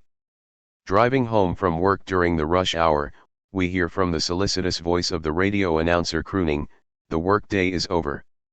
You can come alive again. Drink Hoobline Sherry." The next commercial is a woman's voice, "Life can get you down a little. But there's no reason to stay down in the dumps when you can get a real pick-me-up with a new furniture suite from Otto's. Come in today, we're open till 9. Psychiatrists sell relief for $30 an hour, and a very few can purchase escape at the local growth center or ashram on weekends. First, capitalism robs our lives of human satisfaction, then it sells us back plastic substitutes at marked up prices. The result is that many of us learn to fear our own feelings as alien, uncontrollable forces. "I'm so afraid of getting angry," said one working woman. "There's so much anger inside that I'm afraid it will spill out and dissolve me in chaos. When I start feeling angry, I get afraid I might murder someone. So instead of getting angry, I make myself go dead inside." This denial of our feelings, or their expression in random acts of violence, will continue as long as we are isolated and disorganized, until we have a political channel into which our energies can flow. Successful revolutionaries the world over have consciously recognized the need to arouse and collectivize the emotions of the people. In Speak Bitterness sessions in China and Vietnam, for instance, the outrage of the peasants was channeled from little drops of individualized anger and shame into a river of revolutionary determination. Under the leadership of the Chinese and Vietnamese Communist parties, these feelings were organizationally, politically, and militarily directed until feudalism and imperialism were completely swept away. So it is important that revolutionaries recognize the extent of alienation and emotional isolation in our country, and that our planning speak to this need. We must not leave the problem to the profiteers who manipulate our alienation, or to the industrial psychologists with their pseudo-participation and their pseudo-belonging. As revolutionaries, we must build up a people's culture that counters the hollowness by nourishing our sense of struggle and mutual love. Exercise on Guideline 2, Describing Feelings. Only some of the statements in the following list describe what I call feelings. Others communicate thoughts, usually about what the other person is doing to the speaker. The exercise is to try to spot the sentence that contains thoughts and then translate them into sentences that describe feelings. Watch out for two common abuses of Guideline 2. First, look out for any tendency to sneak in thoughts or judgments under the guise of feelings. It looks like this: "I feel that you are the most selfish person I've ever met," or "I feel like you are totally inaccessible." Or more subtly, "I feel put down," which translated means "you're putting me down, you schmuck." All of these statements tell what I think the other person is or what she is doing to me. While this may be a good device for avoiding the responsibility of saying where I'm at, it is not expressing my own feelings. Next, watch out for the habit of saying "I feel" when you should be saying "I think." Many of the women I know, including me, express political positions in this tippy-toe way. According to my analysis of the economic crisis, I feel we should focus on fighting social service cutbacks. You don't feel an analysis, you think it. Saying "I feel" in this instance only makes it more difficult for other people to disagree. For this exercise, the list of feeling words in the back of the book may help you. "I feel you are ignoring me. We were really angry about how you handled our proposal. I feel misunderstood. I'm really ticked off that you didn't do your preparation. I feel like I'm in a one-down position compared to leadership. I feel as though you're being unfair." Here are my comments on each statement above. This statement says that I think the other person is ignoring me. To express my feeling about this thought, I might say "I feel hurt," or "I'm angry." This statement expresses a feeling. Misunderstood is one of those sneaky blame words. It would be better to say something like, "I feel frustrated because I think you're misunderstanding me." This is a feeling. This is a statement of what I think my situation is. A feeling might be, "I'm really pissed off about what's happening between membership and leadership in our work group, because I think." The statement is my thought. A feeling might be, "I'm really mistrustful." How to do criticism. Guideline 3 stating wants. After I've gotten clear on what I'm reacting to, the observation, and how I feel about it, I focus on clarifying what I want the other person, to do differently. Although this sounds embarrassingly obvious, I find that all my training in powerlessness and passivity sometimes makes it difficult for me to do this in practice. I had learned early in life that it was rude and selfish to say what I wanted, and that instead I should ask leading questions. Don't you think it would be a good idea to let somebody else talk, or hint, it sure would be nice if someone would volunteer to do these phone calls, or sit back passively, hoping that the other person would be sensitive enough to read my mind. If you really cared about me, you'd have known. Saying exactly what I want, Barry, I wish you'd wind it up, or Pearl, I really want you to help me with these phone calls. That would be much too easy. The idea of expressing wants has 3 parts. 1. Say directly who you want to do something, rather than leaving it vague. 2. Specify concretely what you want the other person, to do or say, rather than what you want them to be or feel. 3. Stress what you do want, rather than just what you don't want. Let's look at these 3 points in more depth. The first point involves saying directly who I want to do something, rather than leaving this implied. Directness of this sort can feel risky, because it means really putting a finger on the problem. It's clearly easier for me to address my want to everybody in general and no one in particular. I think we should all re-evaluate our basis for unity, than it is to say what I really mean. Doris and Pat, from some of the political differences that have been coming down lately, I've come to really doubt whether you should be in the collective. I'd like us to take up that question next time we meet. Wants that are addressed to the universe in general, I've found, rarely make it to the people they were intended for. The second point has to do with stating wants concretely, rather than using vague abstract terms. Recently my friend Hank brought up a problem he was having. Some people in the political economy class I'm teaching told me that they wanted me to stop being such a typical male intellectual. I really felt bad about what they said, because it was hard for me to learn from it. I still don't know exactly what I was doing that they didn't like, or what they wanted me to do differently. So where are things now, Hank? I asked. It got even worse, he groaned. The next week I came back, not aware of doing anything different, but they said I was really improving. I'm more at a loss than ever. To give another example, in the midst of a frustrating meeting, one of the chairpersons burst out, "People have just got to be more supportive of the leadership." Everyone sat there feeling confused and guilty, but no one knew that what the speaker wanted was for the membership to vote approval for a motion that the leadership had put forward a little while before. Third, action wants involves saying what I want someone to start doing, rather than just what I want them to stop doing. Although it takes almost no effort for me to get clear on what I don't want, I find that a negative statement often doesn't get me the results I'm after. I remember telling a coworker that I didn't want him to call women chicks. He tried to comply, in all innocence, by referring to women as gals and girls. Also, positive wants are just plain easier to hear. When someone tells me they don't want to use my suggestion, I'm likelier to get defensive than if they say, "I want to do such and such instead, for these reasons." Recently I ran into a typical example of the needless aggravation groups can get into when people express their wants in a fuzzy way. An hour into a planning meeting of a class that had been running for several weeks, one man burst out, "What's the point of doing all this planning anyway? We're not going to get anything accomplished in here." After a shocking silence, everyone started to jump in with their arguments and explanations. "How could you say that, Ed? Everyone else thinks we're accomplishing a lot," and so on. Ed kept repeating his statement, "I tell you, it won't come to anything."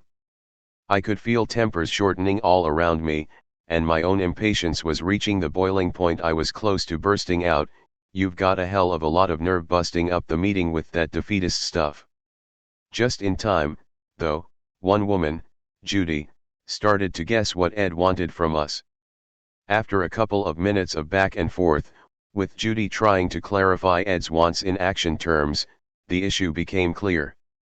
"That's right, Judy," said Ed, "all I'm trying to say is that I'm discouraged that just when the class is really getting good we're going to stop meeting. I'd like us to extend the class for several more weeks." After the relief of finally understanding Ed, I couldn't help but think how much easier it would have been for everyone if he had been able to clearly state his want in the beginning. I could well imagine another end to the story. If Judy had not helped clarify things, the whole interchange might well have had a tense, negative ending, with everyone resenting Ed's obstructionist behavior, and Ed convinced that the group was unresponsive after all. This principle of stating positive rather than just negative wants also applies in a broader political sense. One rank-and-file union organizer of many years said, "Every minute your caucus spends putting forward a positive program is worth 20,000 cheap potshots at the union bureaucracy." Most people already know that the bureaucrats are selling them out, but folks will only move when they see something that's worth fighting for. Exercise on Guideline 3, Stating Action Wants. The following is a list of abstract or negative wants that you can translate into concrete action wants. Since there is no context provided, just make up your own. In summary, action wants say: 1. Who you want to do something. I want you to talk less in meetings, Paul and Esteban, rather than it would be good if everyone would be more sensitive about shutting up so the sisters can talk. 2. What you want the person to do or say concretely. I want you to volunteer for childcare regularly, rather than I wish you would be more supportive of mothers, or I want you to feel more responsibility. 3. What you do want rather than what you don't want. I want you to give an example of what you mean, rather than, don't talk so abstractly. So, here's the exercise list. 1. You should quit hiding your politics. 2. I want you to be more supportive. 3. I think people in this group should trust each other more. 4. You should stop acting so subjective. 5. You should feel more self-confident. 6. Would you like to help out with the collating? 7. I should be more organized. 8. I want you to listen to me. 9. And for the home front, try making this into a concrete statement: I want you to love me. Some comments on each exercise. 1. This is a negative and fuzzy want. A better statement would be something like this: if you disagree, I want you to say so in the meeting, rather than talking about it with your close friend outside. 2. To make this want more concrete, it might go: I want you to ask me questions to help me draw out my position some, instead of coming on with your disagreements so hard and fast. 3. Less fuzzy would be something like this: I notice that several people say what they think in half-apologetic kind of way. For instance, Sue, you said something like, well, this may be really crazy but I think that it's really a way of protecting yourself, and I think it stifles debate, so I wish people would just spit out what they think and save the apologies. 4. This is a negative and fuzzy want. Try something like, Sharon, I have a hunch that you had such a negative reaction to Peggy's class analysis of doctors because you're in med school. I'd like you to tell me if my hunch is right. 5. An action want should say what you want the person to do, not what you want them to feel. How about something like, I want you to try it first, and then ask for help if you get stuck, instead of saying you can't do it before you try. 6. More direct would be, I'd like some help with the collating, Barbara. 7. What would being more organized require in terms of a concrete action? Better would be something like, I'm going to buy a date book and set up a filing system this week. 8. Notice the many possible meanings for the word listen: I want you to be quiet while I talk, or I want you to run back what you heard me say so I know you got it, or, I want you to enthusiastically agree to everything I say. How to do criticism. Guideline for explaining the purpose. Perhaps the most important part of a criticism is the political motivation, the explanation of why I think someone should change. There are two contrasting ways of getting people to change. The first reflects the donkey theory: people won't change unless hit by a stick and bribed with a carrot. All of capitalist society is organized on the principle of economic compulsion, do for the man or starve on welfare. We're also familiar with indirect economic compulsion, do what I say or I'll lower your grade. Act right or we'll give you a dishonorable discharge. A bit more subtle is psychological compulsion, where labels are used as bludgeons. If you don't enthusiastically go along with us, you are, A. culturally deprived, B. emotionally disturbed, C. socially dangerous, D. the unfortunate product of a familial fracture, or E. and asterisk, %%. Then, 2. We're all familiar with the good old-fashioned guilt trip, do it my way or I'll go eat a worm, and then won't you be sorry. Of course the flip side of compulsion is bribery, do X and you'll get Y. This kind of motivation is so widespread because it is all that's available to the ruling class, which can only keep us producing profit for them through the assiduous application of threats and bribes. This setup extends into every area of our lives, degrading our relationships in the most intimate ways. The logic of this system brings us everything from the father who pays his 10-year-old son $2 for every A and $1 for every B, to the grandmother who uses a threat of having a nervous breakdown to keep her family in line. The alternative relies not on punishment or bribery, but on education, education based on the dialectical conception that the process of change begins primarily with internal commitment.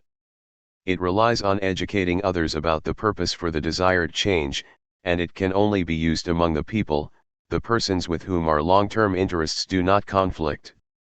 When I'm operating from this dialectical understanding, I want the other persons to change not out of fear or obligation, but because they see how the change will benefit the whole group, the whole organization, the whole working class themselves included.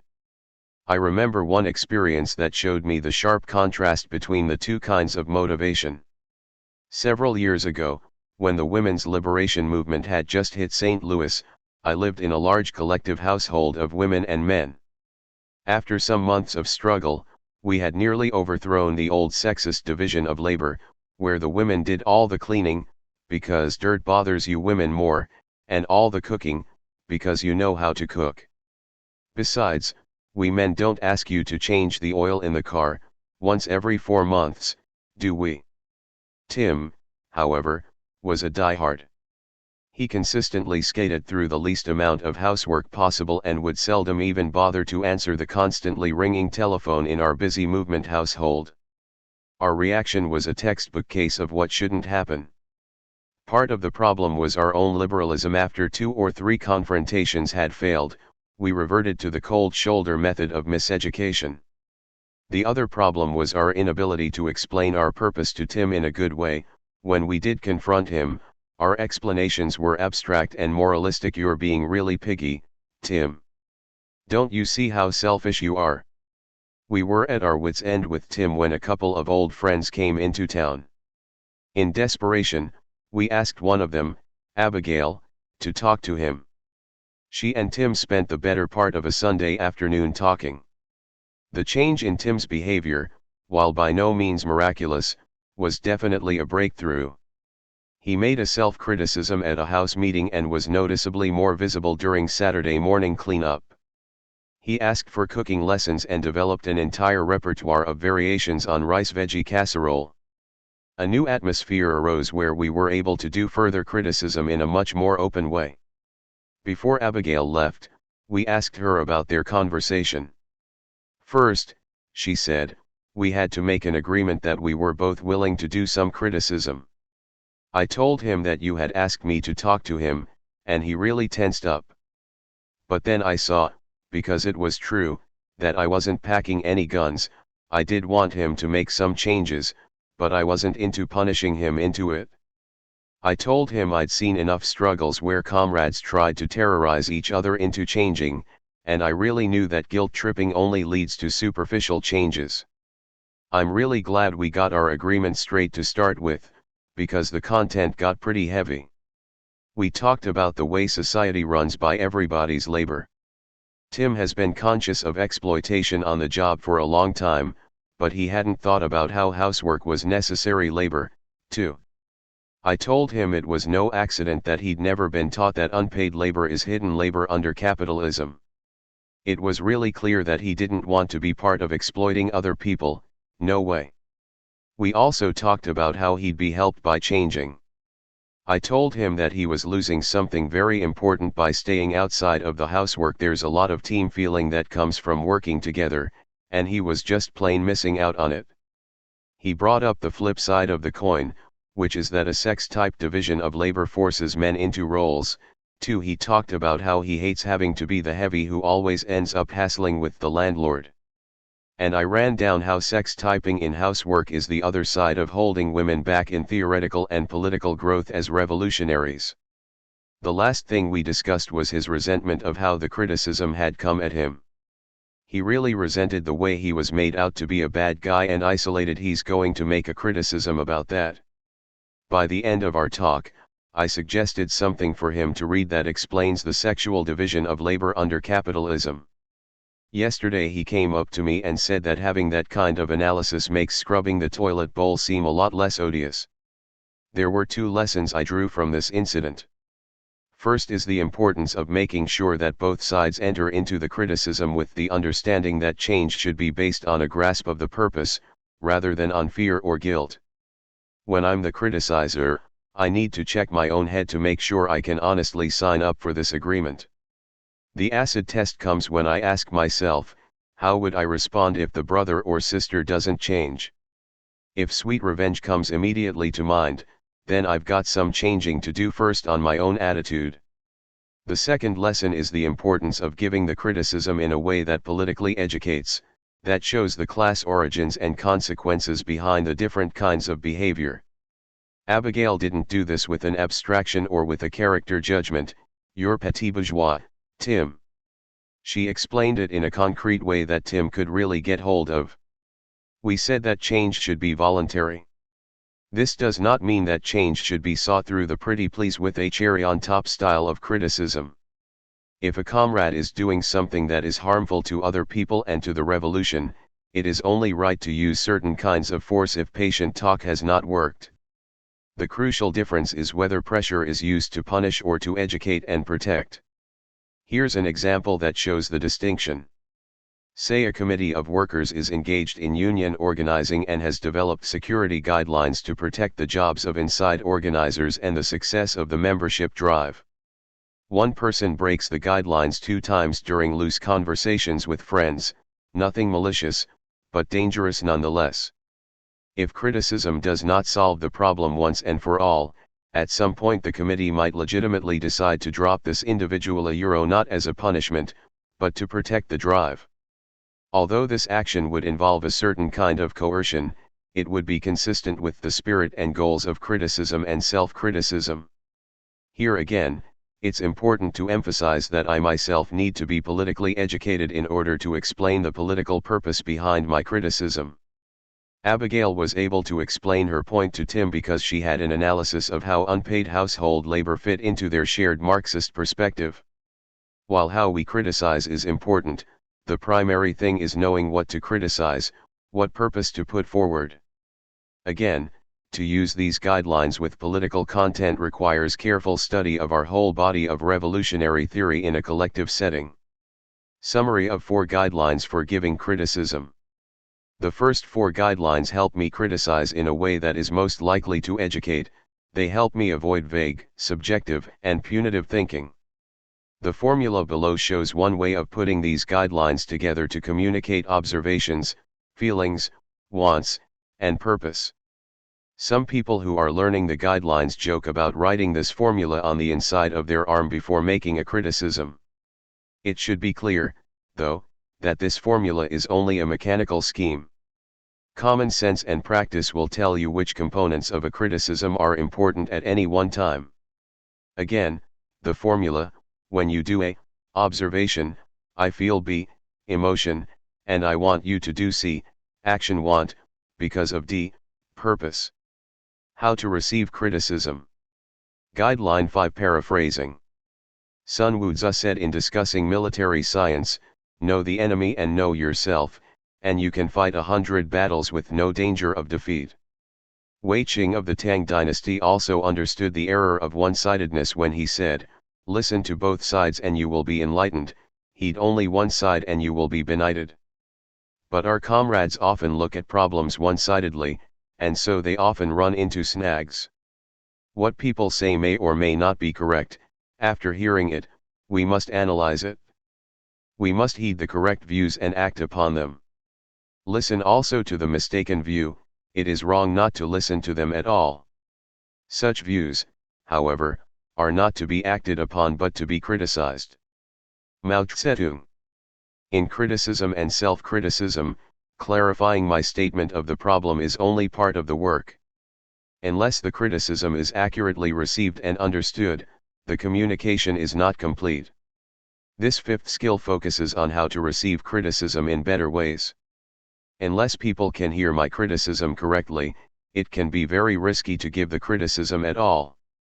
Once, for instance, I said in a meeting, "Excuse me, Diane, but I'm getting antsy with the length of time you're taking to make that point, and I'd like you to wrap it up so we can get through the agenda." She replied with shock and hurt, "Oh, I know I'm a big mouth, everybody tells me that. I'm sorry to bore you." Although I hadn't called Diane a big mouth, if that's the way she heard my message, our working relationship is in trouble. This is why I want people to know how to paraphrase, or check out what they heard by saying back the essence of it in their own words. If Diane had used the skill of paraphrasing, she would have suspended her own reaction until she had confirmed the accuracy of what she heard. She might have run back my criticism in this way, "So you're anxious to get through the agenda and you want me to shorten it up, yes?" This would assure both of us that my criticism was getting through the way I intended it. It would also give me a chance to correct any misinterpretation that might have occurred. Paraphrasing can also be critical in tense political situations. Two opposing caucuses in a revolutionary organization had been at loggerheads for months. The caucuses set up a meeting of representatives from each group to try to reconcile their differences, in the hope that they could avoid pulling the organization apart. At the meeting, distrust ran high. Caucus A seemed to have unfiltered glasses. Everything that Caucus B said was neatly colored to match their preformed stereotypes. Here's an excerpt of the dialogue, showing how paraphrasing was used in the situation. Spokesperson from A: "And another disagreement we have with you is that you people are against class struggle." An angry, disgusted groan goes up from Caucus B. Instead of attacking, though, one person from Caucus B asked for a paraphrase: "I'm getting really frustrated with the way you're hearing our position. I'd like you to run back what you think we're saying, so we can see if you're reading us right. A: You said that it was important to support struggles in the Third World, and that an anti-imperialist strategy was key. You think we should be nothing more than a support organization for Third World struggles. That position is objectively against class struggle in the U.S. B: I'm glad you ran that back, because nobody in our caucus thinks what you just said. Let me restate our position so we can clear this up." Slowly, painstakingly, the misunderstanding was ironed out. Once the false differences had been cleared up, the two groups were able to start sorting out their real differences. Paraphrasing is very different from mechanically parroting what the speaker said, and it should not be done indiscriminately. I paraphrase only under these conditions. 1. When the other person asks me for assurance that I have understood her message, as when someone ends her statement by saying, "Do you know what I mean?" 2. When I'm unclear about what the other person had in mind, and want to check my own understanding of it. 3. When things are starting to get rushed and confused, and I want to slow things down. It is also important to see the difference between paraphrasing and agreeing. If I restate a message to see if I have heard it accurately, that does not mean that I'm going along with it. To refer to the example used earlier, Diane might first have paraphrased my impatience about how long she was talking and then come back with her own feelings and wants. "Look, Vicky, I'm not completely clear on what I'm trying to say myself, but I want to try to say it out loud to help get it clear in my own head. It's really important to me to figure this out, so I want you to just sit tight for a few more minutes. Exercise on Guideline 5, Paraphrasing. Here is a list of clear messages that express some combination of observations, feelings, wants, and purpose statements. You might ask a friend to read the sentences out loud, and then you can paraphrase what you heard in your own words. This format may be helpful. When we, do A, observation, do you feel B, emotion, and do you want me, us, to do C, action want, because of D, purpose. In real life it is not likely that you jam all this information into one paraphrase. Luckily, if you miss something important, the other person will oftentimes repeat what you left out until you show them that it registered. In the following example, Patty is receiving Gwen's criticism and has to paraphrase repeatedly before she picks up everything that Gwen wants to get across. Gwen, look, Patty, I'm angry that you didn't get the article into Steve when you said you would. I'm afraid that the news will be outdated by the time the article gets to LA, and all our work will have been wasted. I sure as blazes wish you'd say you'll do something only if you're sure you can take care of it on time. Patty, so you think the article may not be useful anymore and you think I should clean up my act, right? Pat paraphrased the purpose and want, but missed the feeling. Gwen, yeah, I was really blown away when Steve told me you got it to him just yesterday. Jane and I spent nearly 2 days on that article. Gwen reiterates her feeling and the observation.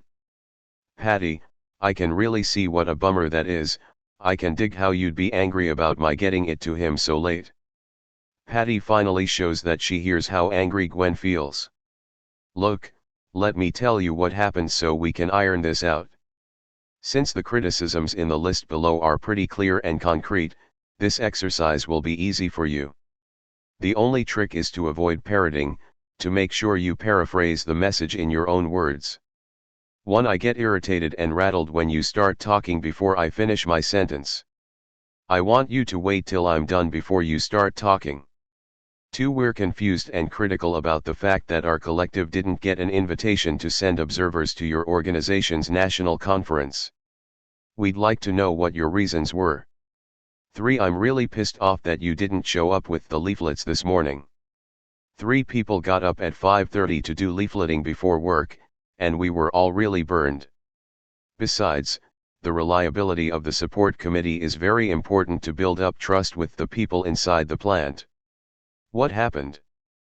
4. I'm really mistrustful cause I've noticed that you criticize the men on our side of the split for sexism, but you don't have any criticism for the men in your camp. I'd like you to tell me if my hunch is right that your criticism is directed more at our political disagreements than it is toward actual sexist behavior. If that's the case, I think it's really unprincipled, and you people should retract the criticism. How to receive criticism. Guideline 6. Empathizing.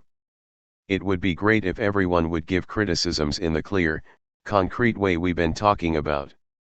But since we've all been drilled in categorical and static thinking, we often have to deal with criticisms that come at us as sharply defined as a cotton ball and as friendly as a meat cleaver.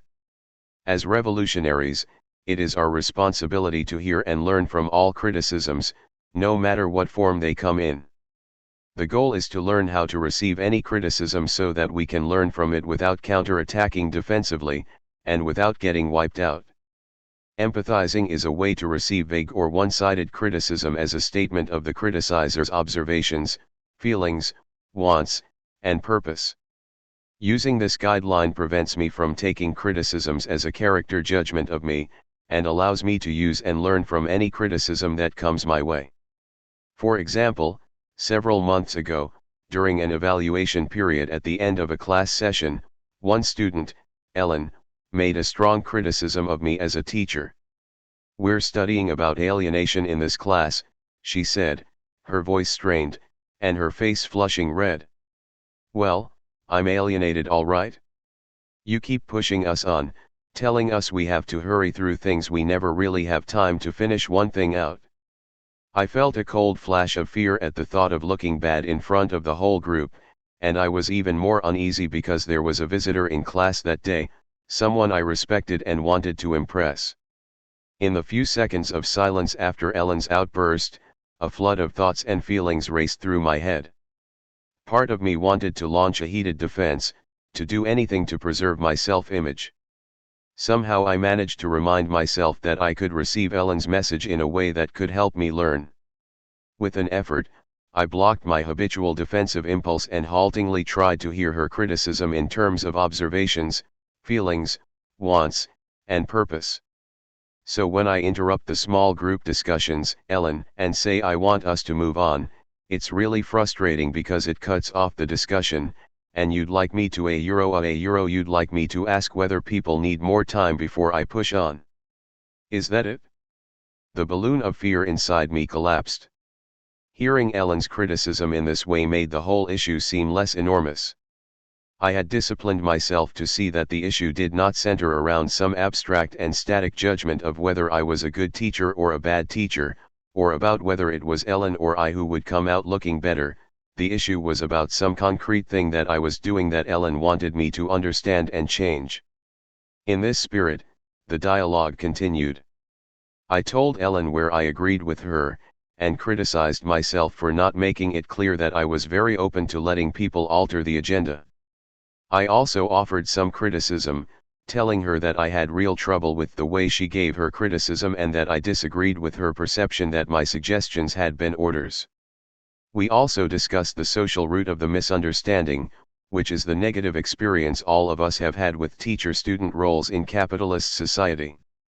I saw that I should have anticipated the problem, and initiated a discussion of how I saw our working relationship as being different than the usual setup, and how we could handle the real coercive power the school had handed me in my role as grade giver.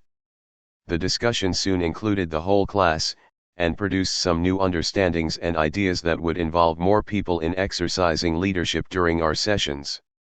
We had succeeded in doing our criticism in a cooperative rather than a competitive way. Empathizing was a key factor in the way the incident turned out. By disciplining myself to empathize, I was able to stop my knee-jerk defensive reaction. Empathizing also gave the students a chance to see that I really wanted to hear the criticism so I could learn from it. This counteracts a punitive dynamic. When someone feels heard, they're less likely to escalate an attack, they're more likely to listen in return. In a situation where there had been more trust and familiarity between me and my critic, I might have been less forbearing about the almost inflammatory way Ellen delivered her criticism. If a longtime comrade had popped off at me the way Ellen did, I might well have asked her to back off a little before we went any further. Whoa, hold on just a minute. Slow down a second and give me an example of what you mean so I can get hold of your criticism. I'm having a hard time with how you're coming on. Empathizing has nothing in common with allowing yourself to get dumped on. Often when I present the idea of empathizing, people say, yeah, I can see how that would be useful for making sure I hear the criticism, but won't people think I'm trying to patronize them or run a psychological game on them? How people respond to empathizing depends a lot on the intention the empathizer brings to the situation. If I convey that I'm genuinely interested in understanding the criticism, I usually find that people are grateful to have someone really listening. Of course, since I'm guessing to try to fill out an unclear criticism, there's always the possibility that I'll guess wrong. If I come across as though I know better than the other person what she thinks, she would be fully justified in accusing me of manipulation. My tone of voice is important here, in making it clear that I am just checking out my understanding for their verification. Notice the question mark at the end of my guesses. And clearly, it's important to avoid deliberately mishearing someone as a way of mocking their criticism. I would have been doing this if I had said to Ellen in a sarcastic tone, so in other words you think I should abdicate all leadership here and just let it flow, huh? When I was first leaning to empathize, it often seemed agonizingly hard for me to hold my own response long enough to see if I had even heard the original criticism. My survival training was so ingrained that I automatically mobilized in self-defense, even when my rational mind knew that I was among people who had no real interest in hurting me. Then, too, just listening somehow seemed like giving ground if I listened, Wouldn't they mistake that for weakness? Retraining myself to empathize was, and is, a discipline, no doubt about it. Then too, if I did manage to wait, I would halt and stutter while I tried to get the other person's criticism formulated in my own words.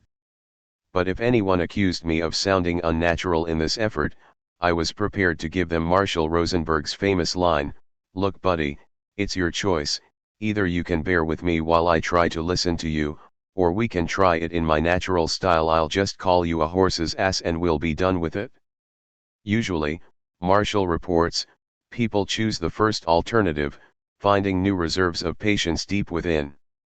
What to do when the going gets rough. Guideline 7: Preventing and Handling Defensiveness. Of course, before we face the problem of how to give a criticism most constructively, we have to make the commitment to give the criticism in the first place. All of us know that in the short run it is most comfortable to hold our criticisms or vent them indirectly as gossip. Sending the criticism right to the mark is often scary, no doubt about it. At the same time, all of us know the long-term problems that crop up when conflict goes underground. The original problems persist, tensions mount, and people retreat into themselves or to the small group closest to them. The result is illness or death for the organization or relationship, death by apathy, the fuck it attitude, or death by blow up, the grand explosion. Mao has written the definitive 3-page article on this topic, Combat Liberalism. Read it and study it collectively for the best preventive or remedial treatment I know. Here I'll take up only one aspect of combating liberalism. What's the connection between fighting liberalism and dealing with defensiveness?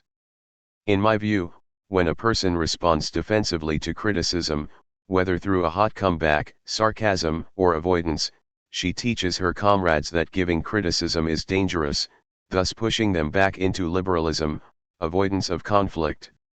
So, disciplining ourselves against reacting defensively, as well as learning how to handle defensiveness from others, are two ways to combat liberalism. This section will focus on things you can do on the spot to prevent and handle the defensiveness that sometimes comes up, no matter how constructive the criticism. You can use these suggestions either with someone who has not been politically educated about the negative effects of defensiveness, or with someone who has been educated but blew it. Before we get into the practical ideas, though, let's take a look at the social origins of defensiveness. From our earliest days we have been subjected to name-calling and labeling. This one is gifted, that one is a slow learner, dummy, this one is cute, that one is plain. The sorting process relentlessly divides us into winners and losers, until we are trained to obediently assume our places in the class structure. This kind of criticism really was dangerous, it was used as a weapon against us. It's no wonder, then, that we come to expect each other to categorize and call names, and often hear personal attacks even when they aren't intended. Often, too, people will hear wants as demands, and bitterly resent what they hear as an order. In my class with Ellen, you'll recall, the students assumed that my wants were an order. This confusion comes from our long experience with dominant-submissive relationships. If the boss asks, "Do you want to do this piece of work?" you know the only answer he wants. So, in reacting against class-based authoritarian social relations, we may begin to confuse any kind of assertiveness or leadership with domination by an oppressor. Unless this problem is confronted and understood, people may try to avoid the conflict by abdicating all leadership, as when the chairperson of a meeting falls all over herself trying to prove that she is not too pushy. Yet when leadership spends all its energy walking on eggs to be diplomatic, our political work grinds to a halt. Chair, I think I might like us to maybe do X, if that's okay with everyone, but on the other hand, we could do Y, and I don't know, maybe it's not a very good idea, what do you think? A third common misinterpretation comes when people hear each other's wants as guilt trips or obligations. For example, she says, "I'd like a hug." He thinks, "Damn, she's accusing me of neglecting her. I suppose I have to give her a hug, then, even if I'm not in the mood." He says, variation 1, "Oh, all right then." Sigh. He says, variation 2, why are you so clingy and dependent? If she doesn't know about this dynamic, she may be very confused about what's hit her. This problem also arises from our experiences with powerlessness. Many people in subordinate positions, and especially white women, in my experience, are forbidden to exercise power directly. They are forced to resort to a repertoire which includes guilt-tripping, hint-dropping, and emotional blackmail. Life with people who have so adapted to their powerlessness can be a hellish game of second-guessing. People who have had this game played in their vicinity are often gun-shy, and any want, no matter how straightforwardly given, can look like a guilt trip in disguise. To summarize, a lot of defensiveness originates not in resistance to the content of the criticism, but rather in resistance to what the receiver hears as the intent behind the criticism. When someone believes that a criticism is really a personal attack, demand, threat, or guilt trip, defensiveness comes to the fore. On the other hand, some defensiveness is rooted not in misinterpretation, but rather in self-interest. If I'm afraid I have something to lose by changing, I may fall into individualistic self-protection rather than wanting to really understand what is best for the whole.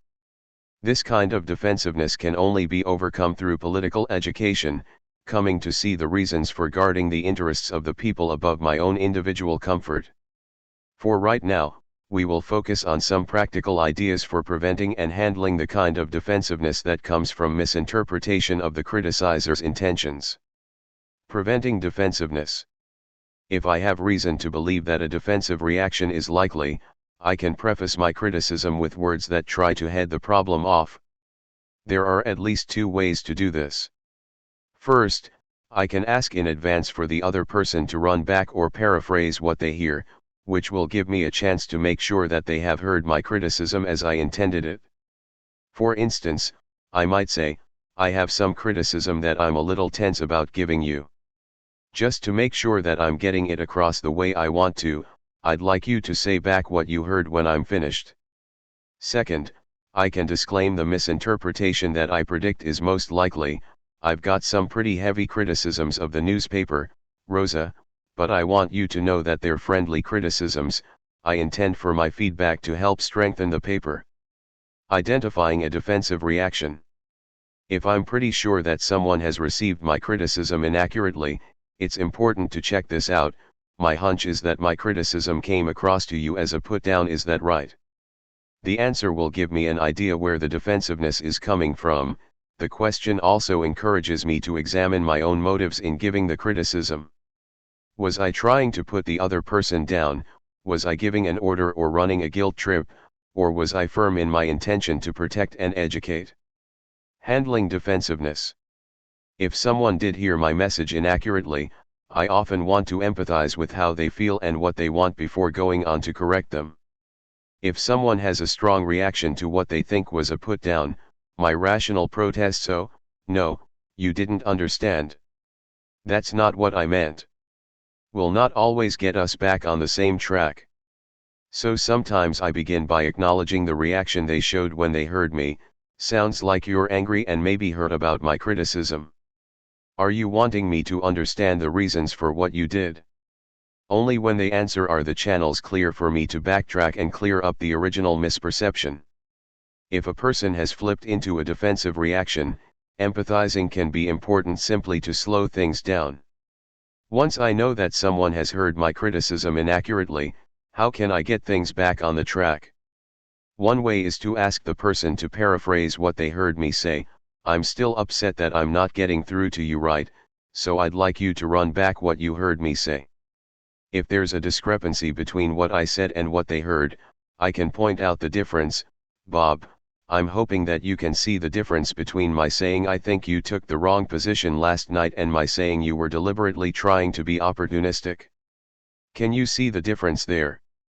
Particularly if I'm in a long-term or high-stake relationship with someone, I may want to stick with this point until I'm completely satisfied that they got my message right.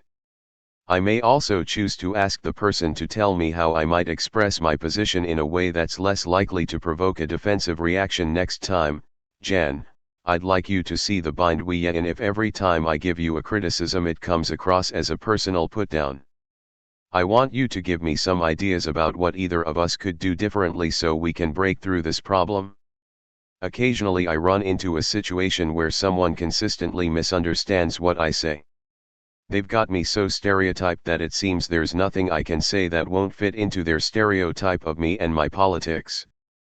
Some of the cues that warn me I've been pigeonholed are these expressions: you people always a euro, you never a euro, there you go again a euro, you're just like all the rest of those, women, men, ...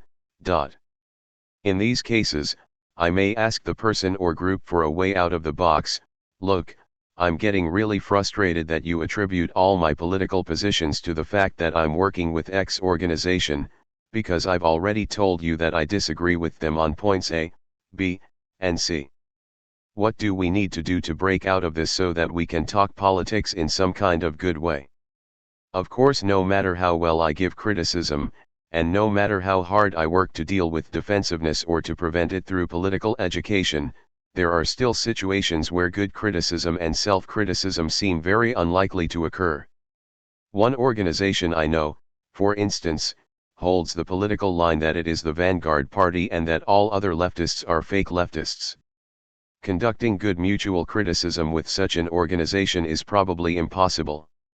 At some point, I may reach the decision that the basis of unity between me and another person or organization is not strong enough to make it worth the struggle.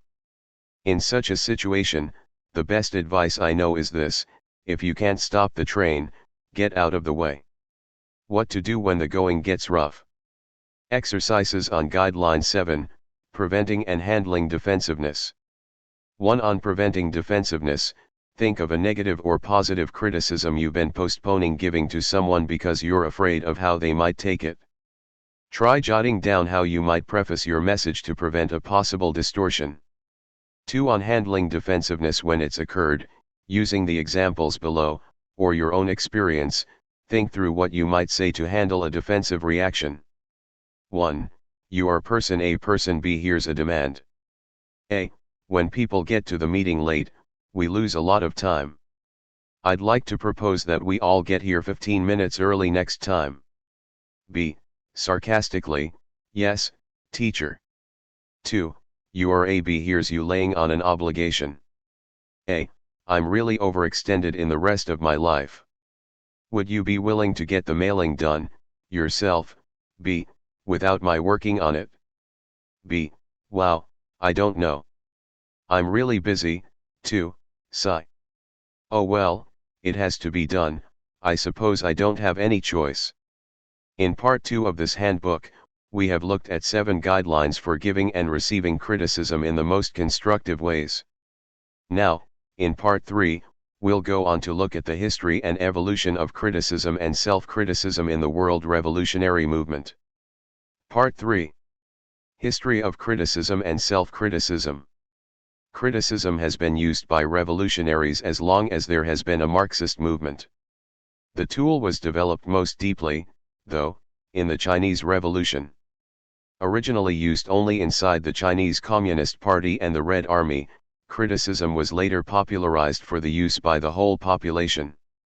The Chinese placed such great emphasis on criticism because Marxist-Leninist theory told them that to defeat imperialism completely, it would not be enough to revolutionize the economic system and overthrow the repressive political system, it would be necessary, at the same time, and over many years, to establish the dominance of working-class ideology in all social relations.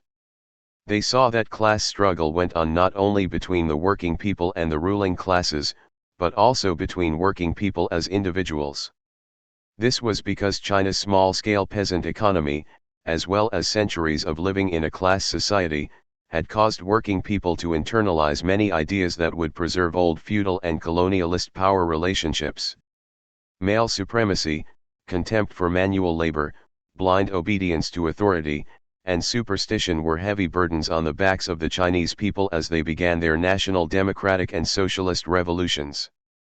Until the deep divisions inherited from the old society divisions between town and country, mental and manual work, Wage labor in the market and unpaid labor in the home, planners and workers were thoroughly erased over the decades.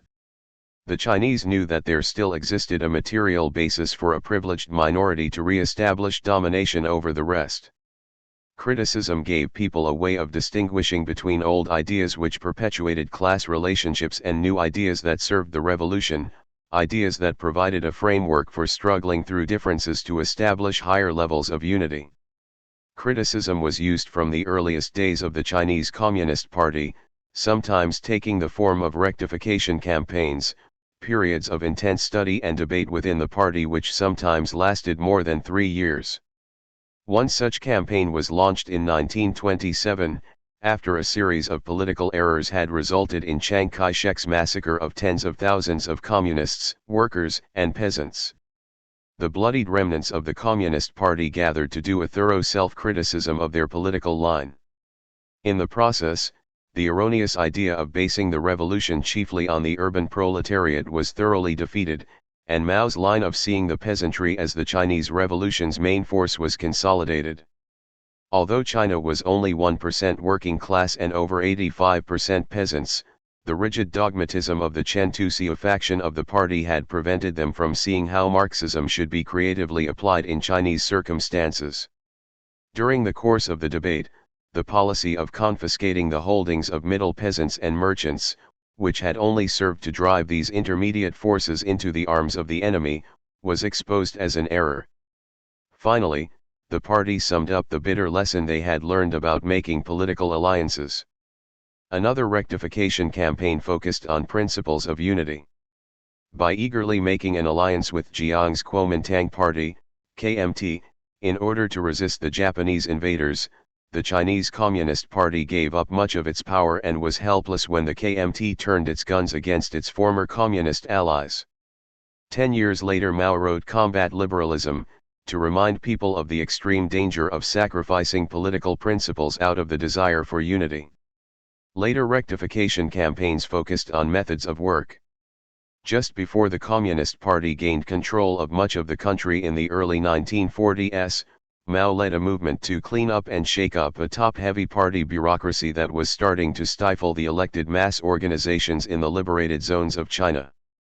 Later Mao advocated the policy of opening wide, that is, asking non-party members to freely criticize party cadres. To open wide means to let all people express their opinions freely, so that they dare to speak, dare to criticize, and dare to debate. It means not being afraid of wrong views and anything erroneous. It means to encourage argument and criticism among people having different views, allowing freedom both for criticism and counter-criticism. It means not suppressing wrong views but convincing people by reasoning with them. 15 Mao invited a constant fight against bureaucracy and ossification when he proclaimed, "Anyone, no matter who, may criticize us because we serve the people." A second form of criticism was ideological education campaigns in the Red Army. The soldiers alternated between periods of fighting and periods of criticism and self-criticism. When the guerrillas encamped, everything was thrown open for debate. Not only were battles and campaigns discussed, writes Han Su in her biography of Mao, but the individual conduct of any commander or fighter could be criticized. The inarticulate peasant thus learned to think, to express himself. He became responsible, valuing his own worth as a member of a great revolutionary company. 16. Because the party was composed of the most dedicated and politically developed people in the country, and because of its principles of organization, the Chinese Communist Party could use criticism in the very deepest ways. Democratic centralism meant that once a policy was decided, it would be carried out in a thorough and disciplined way, thus ensuring a real basis for evaluation. It also meant that opinions and experiences from all over China could be gathered and synthesized by the central leadership and sent back to the lower levels for full democratic discussion and correction. By the time the party had determined a policy or summed up its practice for a certain period, the ideas and experiences of thousands of people had been synchronized into the richest criticism possible. Whenever the party worked, the masses of workers and peasants would receive training in criticism. Often villagers would be asked to criticize the party members working in their locale. In an unprecedented challenge to feudal notions of authority, mass meetings were set up where the villagers would conduct thorough investigations into the revolutionary practice of each party cadre. In passing the gate, each party member was helped to identify and overcome her shortcomings, and received invaluable feedback from the people she served and led. Over the years, criticism was spread more and more widely as a method for resolving every kind of contradiction among the people. While the communists understood that conflicts between the people and the class enemies of the people could not usually be resolved without force, they classified 95% of the Chinese population as having a fundamental common interest in revolution. Among the people, Mao emphasized that struggle should be carried out through the democratic method of patient persuasion, and out of a wholehearted desire to protect and educate. After the consolidation of power in 1949, the Chinese revolutionaries used criticism to resolve their differences with the remaining capitalist elements in China and to reform common criminals and counter-revolutionaries.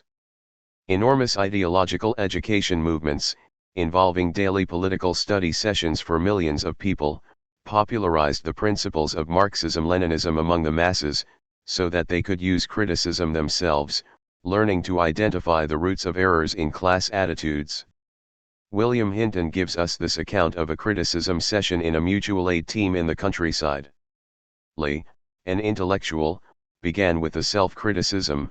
I quarreled with Lao Chang the other day. I thought, he is always getting in the way. He is so slow. So I spoke to him sharply. That was wrong. I should have patiently explained how to use the tractor instead. My trouble is individualism. Yes, said a peasant.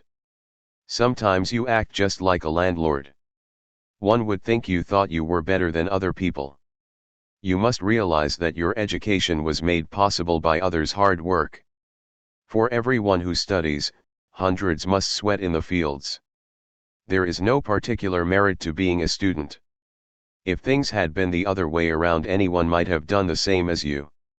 So you should really think about it. It has to do with your class outlook.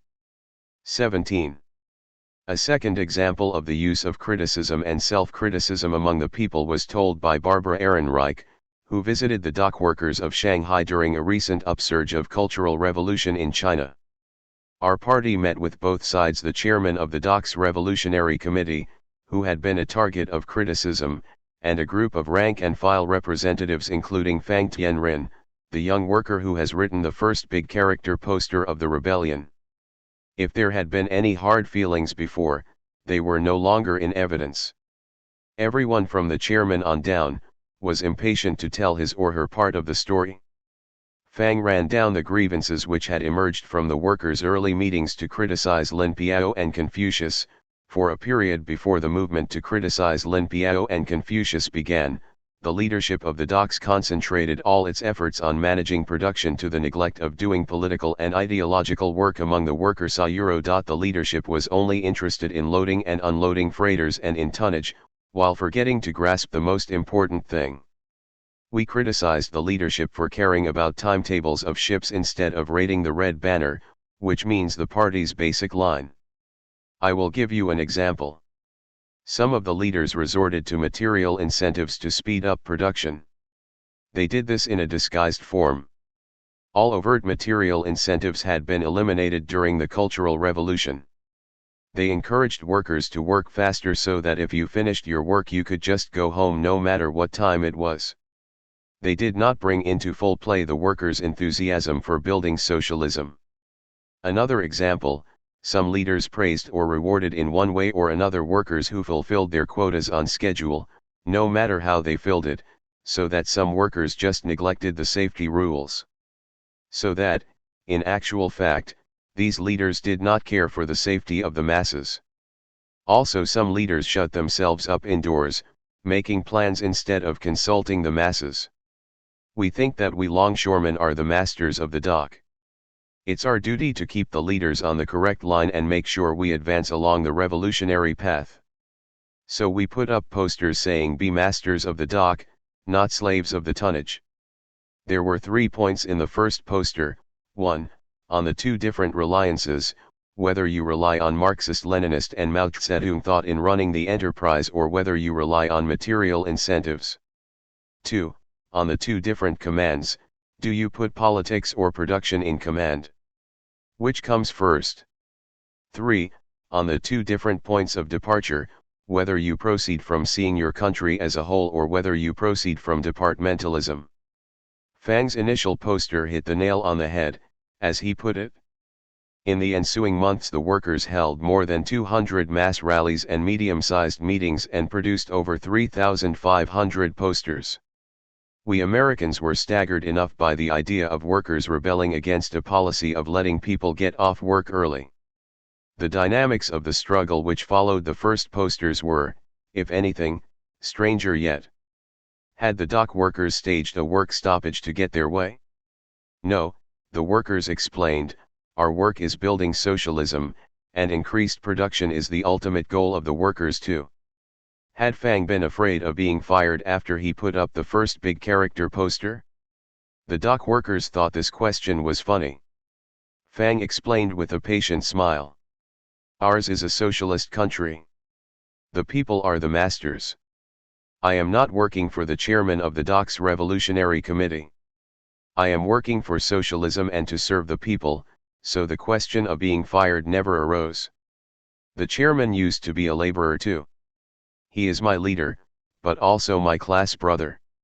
If I have a shortcoming, he can help me out. If he has a shortcoming, I can seek him out and have a heart-to-heart talk with him. We are class brothers. How can we fight? How can the big brother fight with the little brother? 18. Criticism around the world. Most Marxist revolutionary movements in the world have come to see criticism as an essential part of their liberation struggle. Amilcar Cabral of Guinea-Bissau underlined the importance of criticism in an address to fellow revolutionaries at the Tricontinental Congress in Havana in 1966. Our agenda includes subjects whose meaning and importance are beyond question and which show a fundamental preoccupation with struggle.